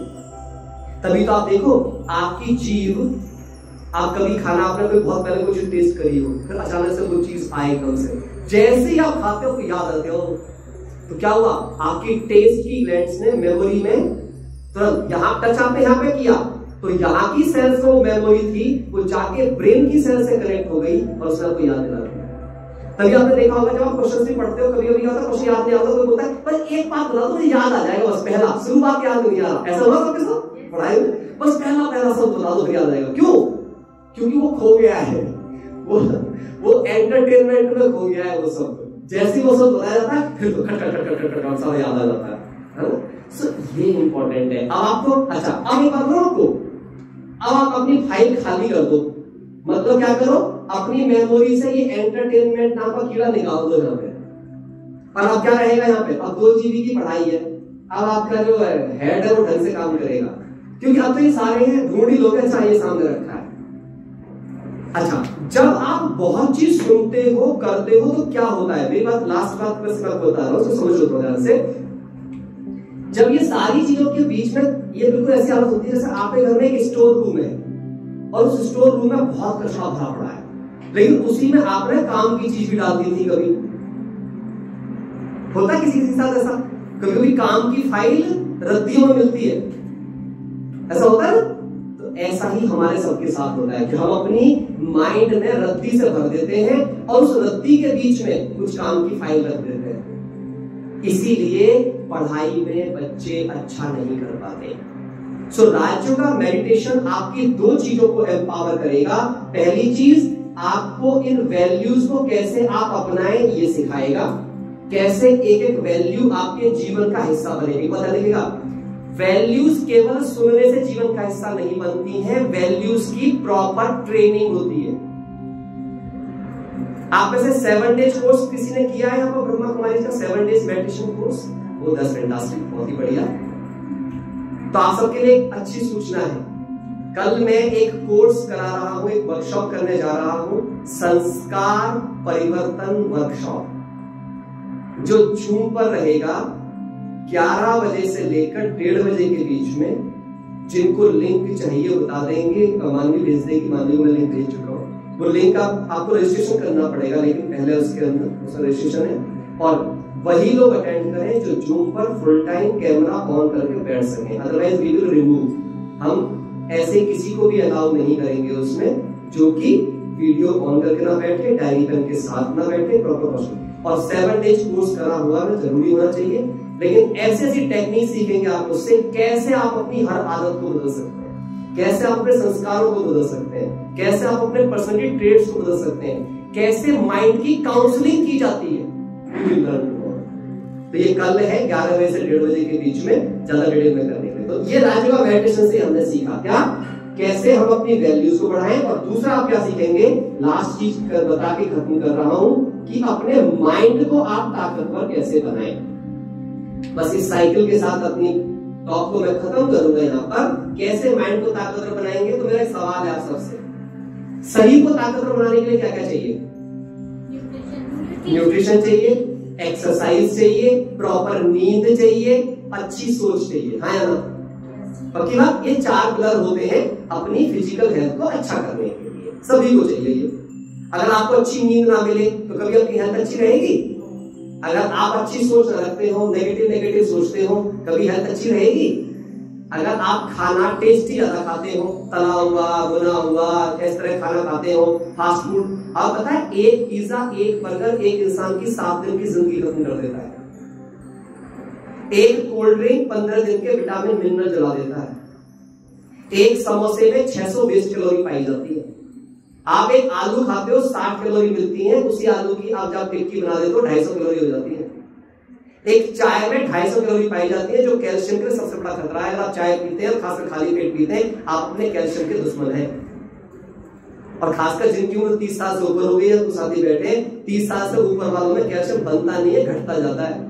इसलिए वो कृपया चाय छोड़ दें तो ठीक ठाक रह पाएंगे, नहीं तो वो अपने आप ही कैल्शियम के खुद दुश्मन है। आप समझ रहे बात? तो खाने पीने, फिर खाना कैसा खाना चाहिए? रेशेदार, यानी जैसे फल सब्जियां ज्यादा से ज्यादा हमें खाना चाहिए, नारियल पानी जैसी चीजें ज्यादा पीना चाहिए। टेस्टी खाना खाने की मना नहीं है, लेकिन टेस्टी खाना टेस्ट के लिए है, पेट भरने के लिए नहीं है। आजकल बच्चे क्या करते हैं, पेट भरने वाले खाने से पेट नहीं भरते हैं, टेस्टी खाने से पेट भरते हैं, और पेट भरने वाले खाने को टेस्ट की तरह खाते हैं, और इसीलिए बीमार है। मैं बताऊं, 95% बच्चे आज बीमार हैं दिमाग से। एक टीचर रहा हूं, 14 साल फिजिक्स लेक्चर मैंने काम किया है। 95% बच्चे मेंटली पैरालाइज हैं, कॉन्सेंट्रेट नहीं कर पाते। अभी भी मैं देख रहा हूं 3-4 बच्चे बैठे हुए, इनके मतलब तो सही है कि हरकत में ही है। They are not able to concentrate, they are not able to stabilize themselves। ये चीज क्या बता रही है, यानी कि मेंटल इनका फोकस नहीं है। वो चीज को लर्न करने में, सीखने की, अभी भले छोटे हैं बट ये चीज आती है कब, ये ट्रेनिंग का पार्ट होता है। आप देखो अभी कितनी एज है इस बच्चे की, कितनी एज है? 8। आपकी एज कितना है? एज कितनी है? एज 11। आप पता 12 साल की उम्र में चंद्रगुप्त मौर्य एक ऐसा काम करके आ चुका था, थोड़ा योद्धा बन चुका था कि कुछ सोच नहीं सकता। At the age of 12। तो age is not a factor. जो बात कहता है कि बच्चे छोटे हैं जी, इतने छोटे बच्चों को क्यों कर रहे हो? संस्कार छोटेपन में ही जल्दी सीखे जाते हैं। आप सब माँ बाप को मैं कांग्रेस करना चाहूंगा जो आप अपने बच्चों को यहाँ पे लेके आए। बस लाते रहिए, एक बार लाने से बात नहीं बनेगी। जब ये लगातार यहाँ पर आएंगे, इस एसोसिएशन में रहेंगे, मैं जब 14 साल का था तब इस ज्ञान में आ गया था। 10th पास किया था मैंने। आज 28 वर्ष पूरे हो चुके हैं मुझे इस ज्ञान में। और इसीलिए पढ़ाई में भगवान ने बहुत अच्छा रखा, सोच में अच्छा रखा, समझ में अच्छा रखा और बहुत कुछ ये समझना जरूरी है। तो अगर आप चाहते हो कि आपका जैसे आपका शरीर को ताकतवर बनाना, तो 4 चीज चाहिए। अच्छा बताइए, माइंड को ताकतवर बनाने के लिए क्या फूड होता है? माइंड को ताकतवर बनाना तो फूड क्या होता है माइंड का? पॉजिटिव थॉट्स माइंड की क्रिएशन होते हैं। इंफॉर्मेशन है ना, जानकारी। हमेशा याद रखो, आपके मन का भोजन होता है जानकारी। आप में से कौन कौन मुझसे आज पहली बार मिल रहे हैं? पहली बार जिन्होंने मिल दी, क्या मेरे बारे में आज से पहले कोई थॉट था आपके पास? क्या मेरी वजह से किसी को दुख मिला आज तक? कोई सुख मिला? नहीं, मैं था ही नहीं जब तक आपने मुझे देखा नहीं था। इसका मतलब आज आप जितने भी दुखी हो, जितने भी सुखी हो, इस कारण से हो कि आपके दिमाग में इंफॉर्मेशन क्या गई है। अगर आपने कोई चीज आज तक देखी ना हो, सुनी ना हो, पढ़ी ना हो, संगत ना की हो, क्या उसके बारे में कोई थॉट क्रिएट कर सकते हैं आप? सोच के दिखाओ, कर सकते हैं? हाँ या ना? नहीं कर सकते। इसका मतलब क्या होगा? पहली चीज क्या जाएगी? इंफॉर्मेशन। ध्यान सुनिएगा आप, जैसी इंफॉर्मेशन होगी वैसे बनेंगे थॉट्स। अभी आप सब अच्छी अच्छी बातें सुन रहे हो, किसी को खराब थॉट आया इतनी देर से?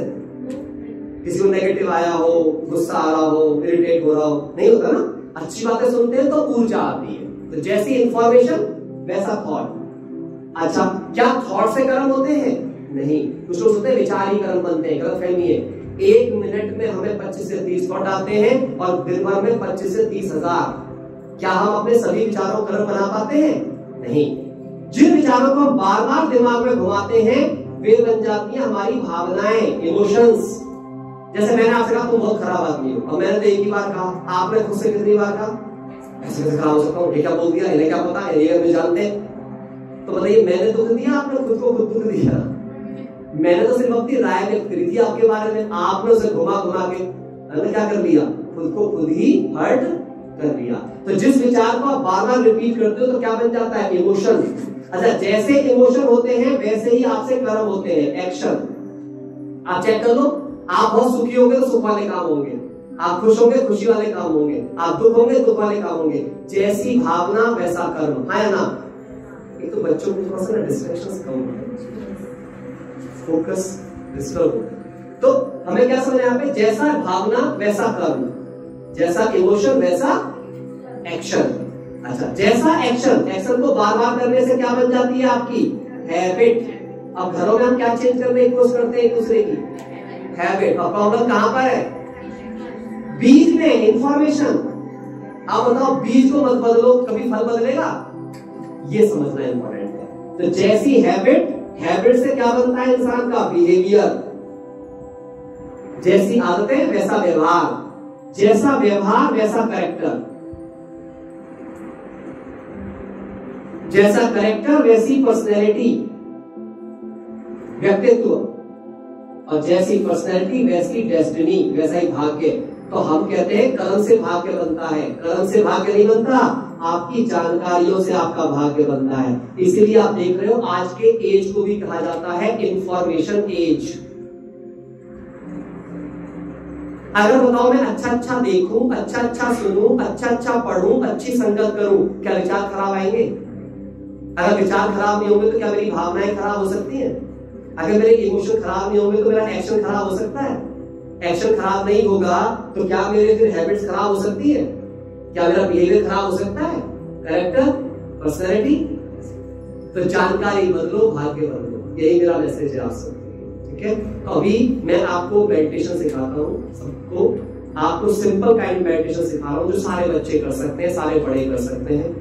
मैं हर रोज जो मेडिटेशन करता हूं, मैं स्क्रिप्टेड मेडिटेशन करता हूं। ये सब आप लिख लो बड़ा बड़ा करके, और ये इतना काम करेगा, पूरी जिंदगी बदल सकता है ये मेडिटेशन आपकी। मेरी पूरी लाइफ शिफ्ट हो गई है इस मेडिटेशन। इस स्क्रिप्ट का मतलब क्या होता है? आप देखते हो कि जितने भी हीरो होते हैं फिल्मों में, अगर स्क्रिप्ट ना हो उनके पास, क्या वो अपनी अच्छी एक्टिंग कर सकते हैं? अच्छा, जब वो अपनी स्क्रिप्ट से एक्टिंग करते हैं तो हम उन्हें वैसे ही समझ में जाते हैं ना, जैसी स्क्रिप्ट से एक्टिंग चल रही होती है। ऐसे ही अगर हम चाहें सुबह सुबह अपने माइंड को हम खुद स्क्रिप्ट दे दें, तो फिर माइंड उसी के अनुरूप धीरे धीरे सोचना शुरू कर देगा। या तो आप माइंड को विचार दे दो खुद, नहीं तो माइंड अपने आप विचार ले लेगा। आप याद रखो, आपका खेत है, आपका कोई खेत पड़ा हुआ है, फील्ड पड़ा हुआ है, किसान खेती करता है, खेत होता है। अगर खेत को खाली छोड़ दो आप, जो पैदा होना हो जाएगा। तो क्या पैदा होगा उसमें? झाड़, घास, है ना। अब अगर किसान उसमें बीज बोएगा तो क्या पैदा होगी? फसल। तो याद रखना, अच्छे कर्म बिना मेहनत के नहीं होते, बुरे काम ऑटोमेटिक हो जाते हैं। समझ आ रही मेरी बात? तो अगर आप में कोई ये उम्मीद कर रहा हो तो हे भगवान तू किसी चमत्कार कर दे, सब अच्छा हो जाए, तो वो इस उम्मीद में ही मर जाएंगे, उन्हें वो मिलने वाली नहीं है। इसलिए भूल जाए, ऐसी गलतफहमी का शिकार ना है। तो मैं कैसे करता हूँ मेडिटेशन? मैं स्क्रिप्टेड मेडिटेशन करता हूँ। मैं लिखता हूँ अपना मेडिटेशन, लिख के याद करता हूँ। लिखने का फायदा क्या होता है? अभी मैं आपसे बोलूं गाय के ऊपर ऐसे लिखो, right the essay on cow, तो फुल टाइम आपके दिमाग में कौन रहेगी? अगर मैं बोलूं मदर पे ऐसे लिखो, फुल टाइम दिमाग में कौन रहेगी? फादर में बोलूं तो दिमाग भटकेगा फादर से फिर या मदर से। अगर मैं बोलूं भगवान पे ऐसे लिखो, तो फुल टाइम दिमाग में कौन रहेगा? तो दिमाग भटका, मेडिटेशन हो गया। भगवान को याद करने का अर्थ क्या है? ये नहीं पॉइंट से पॉइंट मिलाने में लगे पड़े हैं दुनिया में बहुत, मैं आत्मा, वो आत्मा, अब मिला रहे हैं, आत्मा से आत्मा मिल ही नहीं रही। फिर बोलते हैं योगी नहीं लगा, मुझे कुछ दिखाई ही नहीं।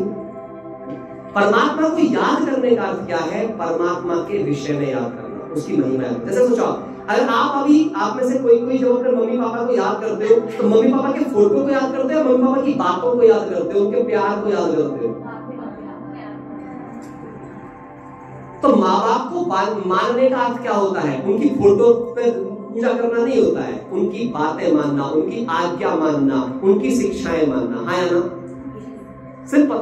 तो मैं कैसे, मेरे लिए क्या है भगवान? मेरे लिए भगवान ये नहीं पॉइंट ऑफ राइट भगवान नहीं है, भगवान की बातें मेरे लिए भगवान है। वो मुझसे क्या चाहता है, वो मुझसे कैसा चरित्र चाहता है, उसकी मेरे लिए क्या आज्ञा है। तो मैं कैसे करता हूँ? आप चाहो तो थोड़ी देर के लिए इसको भी महसूस करके आप चाहो तो लिख सकते हो, जितना लिख पाओ। तो थोड़ा सा जल्दी करो, टाइम हो चुका है, तो 5:30 तक के लिए ही कहा गया था। तो अभी मैं कैसे करता हूँ? सपोज मुझ में बुराइयां हैं, आप सब क्या करना, आज जाके पहले एक पेपर पे अपने अंदर की सारी कमियां, सारी कमजोरियां, सारी बुराइयां, जो भी आप ठीक करना चाहते हो, झूठ मत बोलना, एक पेपर पे लिख देना। सब कुछ अपने अंदर की कमी, कमजोरियां, बुराइयां सब लिख देना।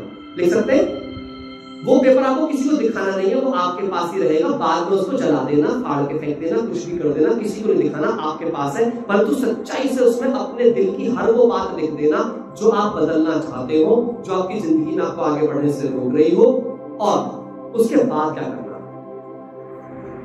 ये तो मैं हूं, पर मुझे क्या बनना है उसको प्रेजेंट में लिखना है। मैं ऐसे ही लिखता हूं कि जो मुझे बनना है वो मैं थैंक यू गॉड करके लिखता हूं। थैंक यू बाबा करके, हम बाबा बोलते हैं गॉड को, जो लोग गॉड बोलते हैं गॉड करके लिख लो। तो मैं ये लिखता कैसे हूं? मैं कुछ कुछ बोलता जाऊंगा, आप देखना उसमें सब कुछ आ जाएगा, पूरा चक्कर आ जाएगा, आप देखते जाइएगा, है ना। सभी लोग एकाग्र होकर बैठ जाएंगे। जो लिखना चाहते हैं लिखते रह सकते हैं, जो सुनना चाहते हैं सुनते रह सकते हैं। आंखें बंद करो और जो मैं बोलता जाऊं उसको बिल्कुल वैसा ही महसूस करते जाना आप, ठीक है। बिल्कुल सीधा बैठेंगे, डिस्टर्ब नहीं होंगे। बस ये 5 मिनट बिल्कुल एकाग्र हो जाइए, बिल्कुल हिलना डुलना बंद, एकाग्र एकदम। पेन पेपर से लिखना है तो लिखें, नहीं भी लिखना है तो बिल्कुल सीधा। और ऐसा महसूस करें कि स्वयं भगवान मेरे पास आ गए हैं, उन्होंने अपना वरदानी हाथ मेरे सर पे रख दिया है। जो भगवान जिसे सारी दुनिया याद करती है, जिसको सब सोचते हैं कि वो सब कुछ कर सकते हैं, आज वो मेरे पास आ गए हैं।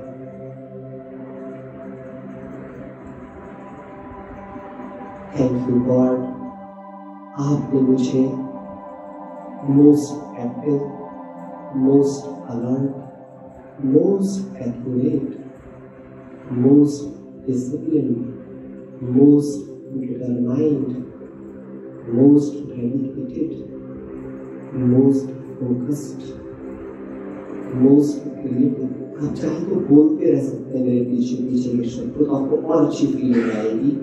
बोलते बोलते बस फील करना है कि जैसे परमात्मा का हाथ रहता है, जो मैं बोल रही हूँ उसका वरदान मुझे मिल रहा है और मैं ऐसी ही बन गई हूँ। Most energetic, most focused, highest, fulliest, powerful, knowledgeable, शक्तिशाली इंसान बन गई।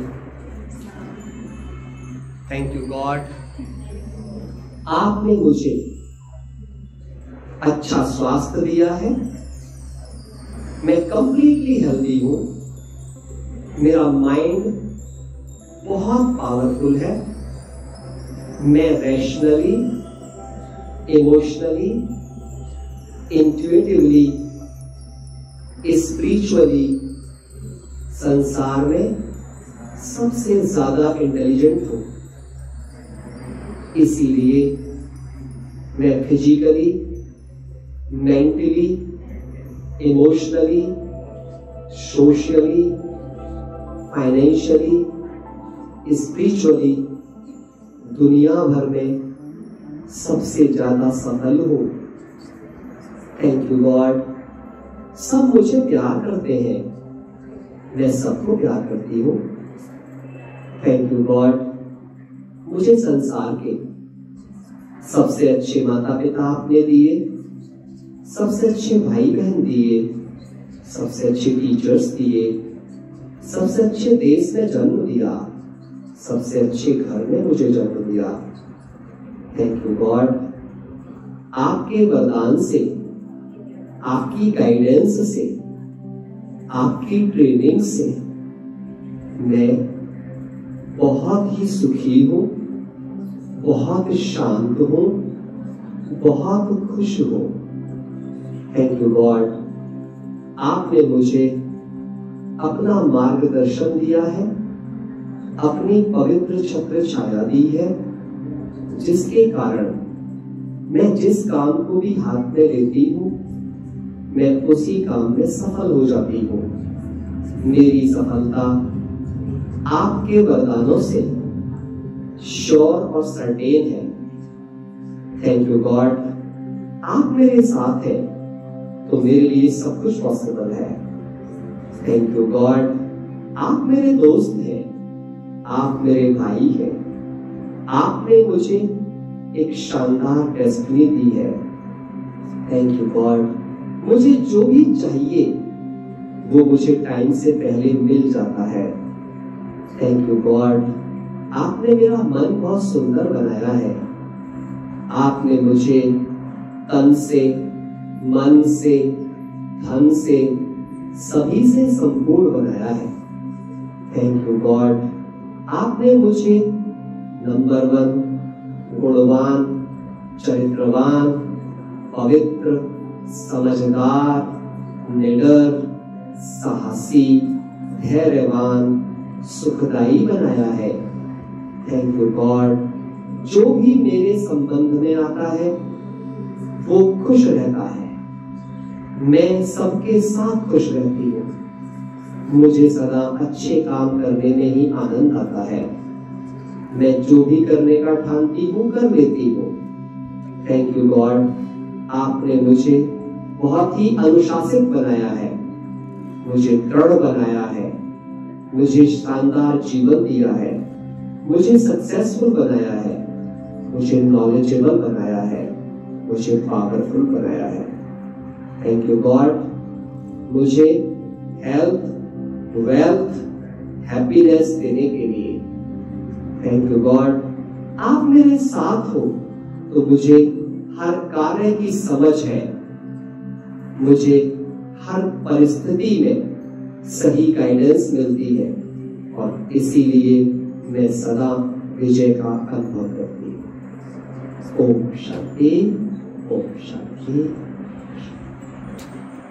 आप खुद सोचो, जब आप रोज इस तरह का रिपीटेशन करके ये एक्सेप्ट कर लेंगे तो पता है लॉ ऑफ एक्सपेक्टेशन कहता है you get what you expect. So expect the best. अभी आप ऐसे नहीं हो, मैं भी ऐसा नहीं हूं, पर लिखते लिखते ऐसा बनता जा रहा हूं। पहले बिल्कुल भी नहीं था, आज 50% तक ऐसा ही बन गया हूं। बहुत एक्टिव हूँ, बहुत अलर्ट हूँ, एक्यूरेट हूँ, डिसिप्लिन्ड हूँ, खूब सारा काम करता हूँ, थकता नहीं हूँ, खुश रहता हूँ। ये सारी चीजें हो गई, पहले नहीं थी। मैं पिछले 7 सालों से रिटन मेडिटेशन की प्रैक्टिस करता हूँ और इस मेडिटेशन ने मेरी पूरी लाइफ बदल के रखी है। मैं 1.5 घंटे, 2 घंटे, 3 घंटे ये लिखता रहता हूँ। हालांकि याद में बैठ के आप करके देखना, मेडिटेशन म्यूजिक पास में चला लेना और वो लिखना जो आपको चाहिए। वो कभी मत बोलना अपनी जबान से, वो कभी मत लिखना जो नहीं चाहिए। भले ही नहीं है, आपके बारे में सब गुस्सा करते हो, पर आप लिखो भगवान आपने मुझे सबसे अच्छा परिवार दिया, सब बड़े शांत लोग हैं, सब बड़े खुश रहते हैं, सब बड़े प्यारे हैं। That is a drama. Act what you want. और एक दिन देखना आप सूर्य की तरह वो चमकोगे कि मैं सब प्रैक्टिस बताता हूँ। आप देखो ऋषि मुनि जंगल में तपस्या करते हैं, वो तपस्या में बैठा हुआ है, सांप आ रहा है, बिच्छू आ रहा है, शेर आ रहा है, जैसे ही उसके घेरे में आता है तो चुप बैठ जाता है। सांप डसना भूल जाता है, बिच्छू काटना भूल जाता है, शेर काटना भूल जाता है। क्यों? क्योंकि उसके हृदय में सबके लिए प्रेम है। अगर मेरे घर वाले मुझे काट रहे हैं, मुझे गुस्सा कर रहे हैं, तो इसका मतलब मुझ में गुस्सा है, मेरे अंदर कमियां हैं। जिस दिन वो मिट गई ना, तो जैसे वो मेरे ऑरा में आएगा उसे देवी का साक्षात्कार हो जाएगा। वो मेरे घेरे से बाहर बाहर गुस्सा करेगा, जैसे वो घेरे के अंदर आएगा वो सोचेगा क्या हो गया। मैं एग्जाम्पल सुनाता हूँ हमेशा, एक गणेश रेखा, एक लक्ष्मण रेखा।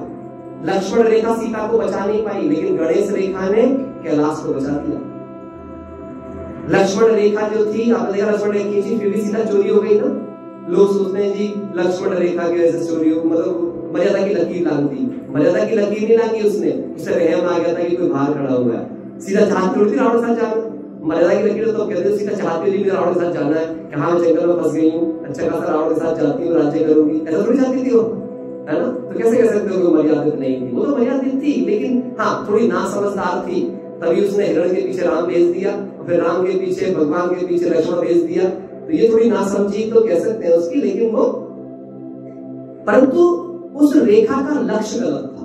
उस रेखा में लक्ष्य क्या दिखाया है, जो भी उस रेखा के अंदर आएगा चल जाएगा। अब रावण ने पैर करके देखा, पैर चला तो भार हो गया, वो सावधान हो गया, उसने उसी को भार बुला लिया।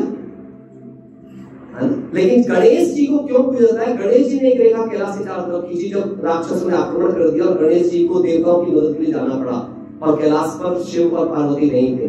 तो क्या हुआ? उस रेखा को वरदान दिया गणेश जी ने कि जो भी कोई इस रेखा के अंदर प्रवेश करेगा वो देवताओं की तरह सोचना शुरू कर देगा। अब क्या हुआ? अब राक्षस आए बर्बाद करने कैलाश को, जैसे रेखा के अंदर जाए, कितने सुंदर पहाड़ है, कितनी सुंदर वादियां हैं, कितना अच्छा पर्वत है। जैसी रेखा के बाहर आए, भाई हमें तो नष्ट करना है।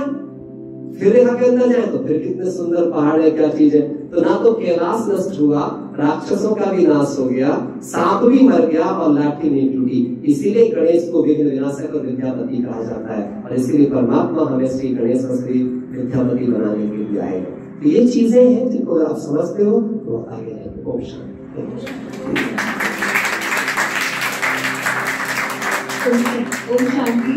थैंक यू भाई जी for such a wonderful session and हमें बहुत कुछ सीखने को मिला। एंड आई रियली होप जो भी हमने सीखा वो हम आज से ही उसे प्रैक्टिकली अपनी लाइफ में इम्प्लीमेंट करेंगे। सबको अच्छा लगा ना? सब आज से ही चेंज लाएंगे ना अपनी लाइफ में? यस? थोड़ा और तेज? Yes yes yes.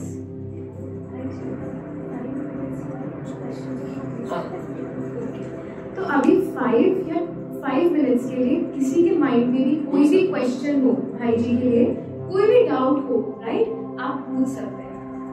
मैं शुरू करूँ एक क्वेश्चन के साथ जो मुझे ज्यादातर मिलता है भाई जी, कि बाहर का खाना क्यों नहीं खाना चाहिए? देखिए एक बेसिक चीज होती है, जैसा अन्न वैसा मन कहा जाता है। कहते हैं जैसा अन्न वैसा मन। वैसे एग्जाम्पल देता हूँ, आपने कभी देखा, आप कभी किसी कथा में गए हो, कहीं पे कथा पूजा हो रही हो, है ना, या जैसे नवरात्रि के व्रत रखते हैं, उसमें जब कोई खाना आपको देता, प्रसाद देता है, वो प्रसाद भी हो सकता है लड्डू हो सकता है कि वो गुलदाना हो, बतासे हो, कुछ भी मिला हो आपको, बर्फी मिला हो, अगर वो गलती से नीचे गिर जाए तो आप क्या करते हो? उठा के माथे से लगा। अभी आप शादी में गए, सेम बर्फी नीचे गिर गई, आप में से किस किस ने उठा के माथे से लगाई है? समझ आ रहा है मेरी बात, है ना? अन्न का मन पर प्रभाव, उसको हम प्रसाद की दृष्टि से देखते हैं। तो जिसमें हमारे भाव इन्वॉल्व होते हैं, भोजन का हमारी भावनाओं पर गहरा प्रभाव पड़ता है। तो जब आप बाहर में किसी भी इंसान के हाथ का बना भोजन करते हो तो उस इंसान की मानसिकता जैसी होती है, वो क्रोधी है, वो लोभी है, वो इरिटेट होता है, वो गलत काम करता है। तो जब वो भोजन बनाता है तो उसके वो संकल्प, वो उसने जैसे माइंडसेट से वो भोजन बनाया होता है, जिस चरित्र का इंसान होता है, उसका चरित्र उस भोजन के अंदर धीरे धीरे पेनिट्रेट करता है।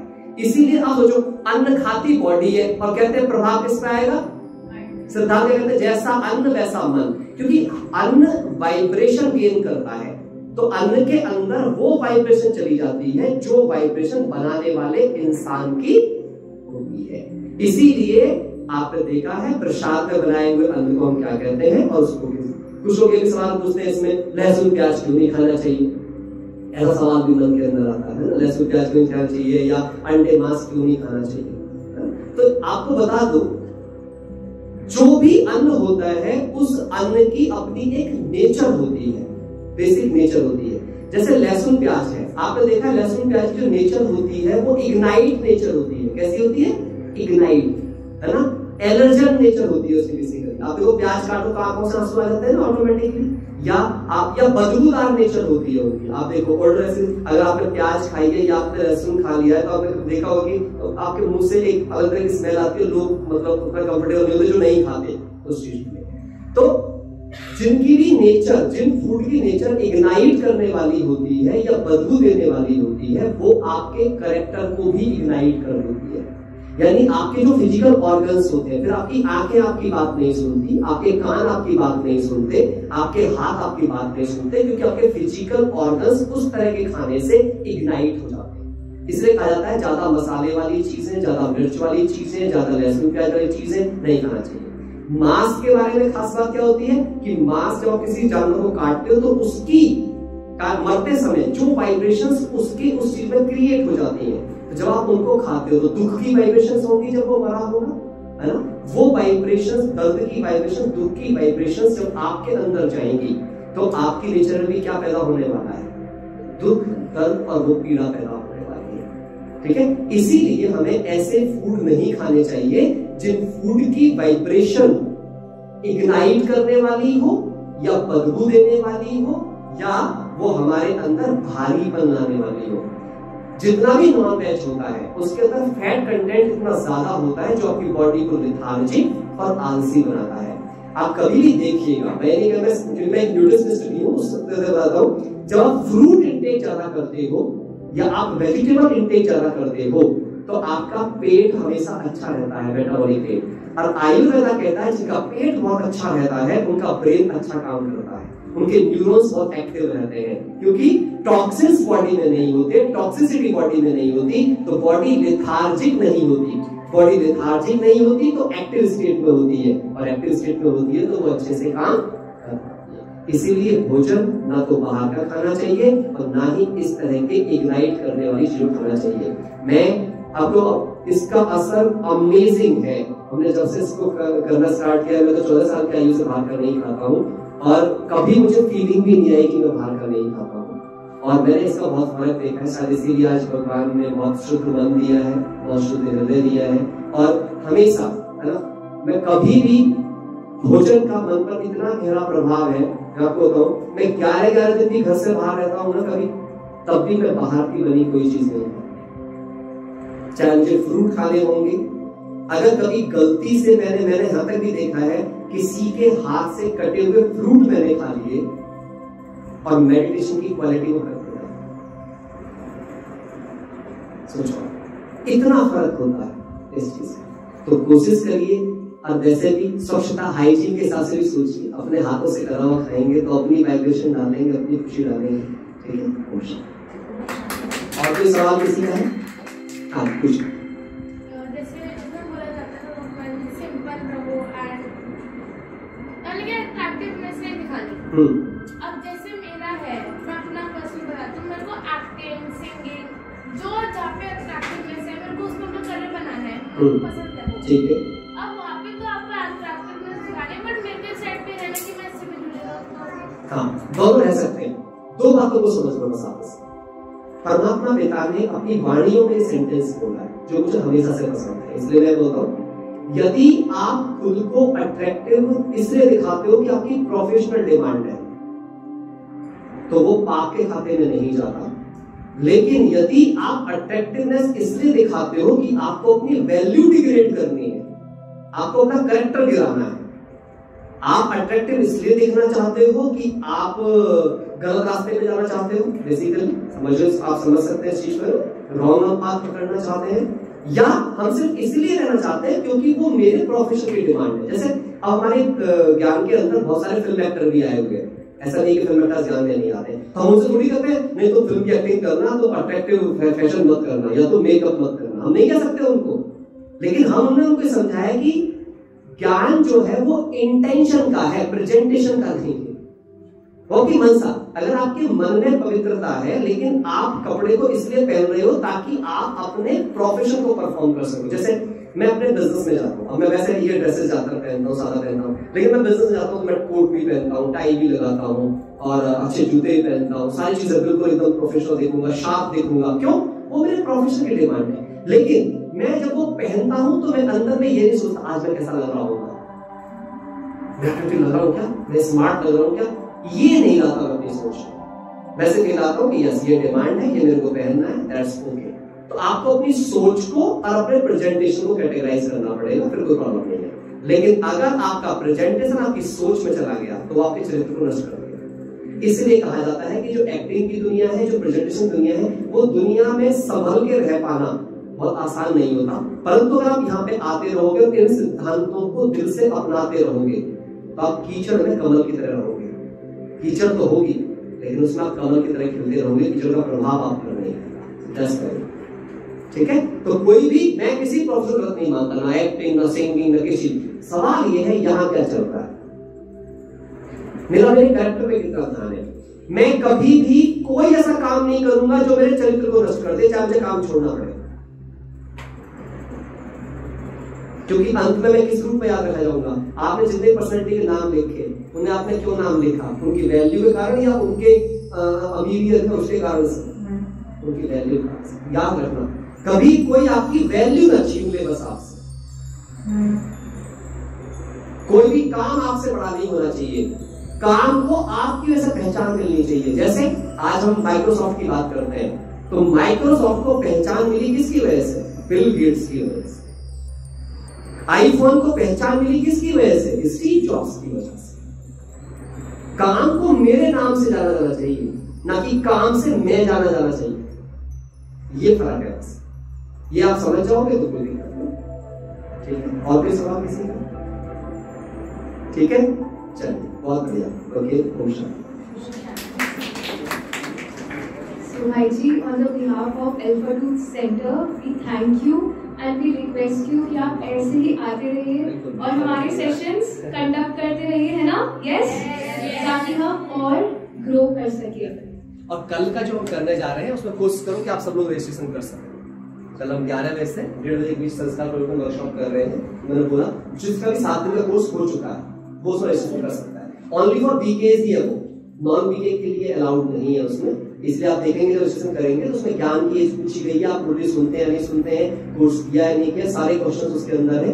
पूरा रजिस्ट्रेशन फॉर्म है, जब आप लिंक क्लिक करोगे तो फॉर्म खुल जाएगा और उसमें लिंक भी आपको पर्सनल मिलेगा। अगर आपकी मेल आईडी सही नहीं होगी तो आपको लिंक प्राप्त नहीं होगा।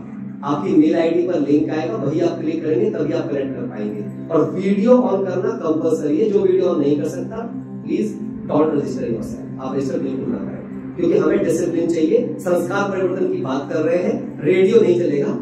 लोग वीडियो ऑफ करके बैठ जाते हैं जैसे रेडियो सुन रहे हो, वो नहीं चलेगा। We need a proper posture, we need a commitment. अगर आप सच में इंटरेस्टेड है या नहीं तो वो उसके लिए वो बहुत जरूरी है। अगर आप आएंगे तो डेफिनेट बहुत मेहनत की है हमने इस वर्कशॉप के लिए और ये मेरे पूरे जीवन का एक्सपीरियंस है, कैसे मैंने अपनी आत्मा को बदला है। वो आदत पहले मुझ में कैसे आती थी, वो संस्कार कैसे मुझे हर्ट करता था, कैसे परेशान करता था। जब वो संस्कार आता था तो मैं क्या सोचा करता था, उसने मेरी क्या क्या नुकसान किए, ये सब रिसर्च वर्क किया है उसने। इसलिए उसमें रीप्रोग्रामिंग ऑफ माइंड करके कॉन्सेप्ट आपको बताया जाएगा। आप अपने माइंड की रीप्रोग्रामिंग कैसे करें, आप अपने माइंड की काउंसलिंग कैसे करें, आप अपने माइंड को राइटली कनेक्ट कैसे करें राइट चीजों के साथ में, आप कंट्रोल सेल्फ कंट्रोल कैसे बढ़ाएं, रूलिंग पावर कैसे बढ़ाएं, इन सब चीजों पर बात होगी। और क्या कारण होता है, हम में से ज्यादातर लोग फरियादी बन जाते हैं ब्रह्मा के ज्ञान में आकर के भी। हमें फरियादी नहीं बनना है, हमें भगवान का रियल मतलब समझना है, उसकी याद का रियल मतलब समझना है। ये सब कुछ उसके अंदर कवर किया जाएगा। तो लिंक आप लोग ले लीजिएगा दीदी के थ्रू, क्योंकि मेरे पास दीदी पास में भेजा हुआ है और मानवी के पास में भी, तो ये लिंक आप शेयर कर देंगे। आज ही उसका रजिस्ट्रेशन करना होगा, कि कल तो फिर सेशन है ही। ठीक है, ओके।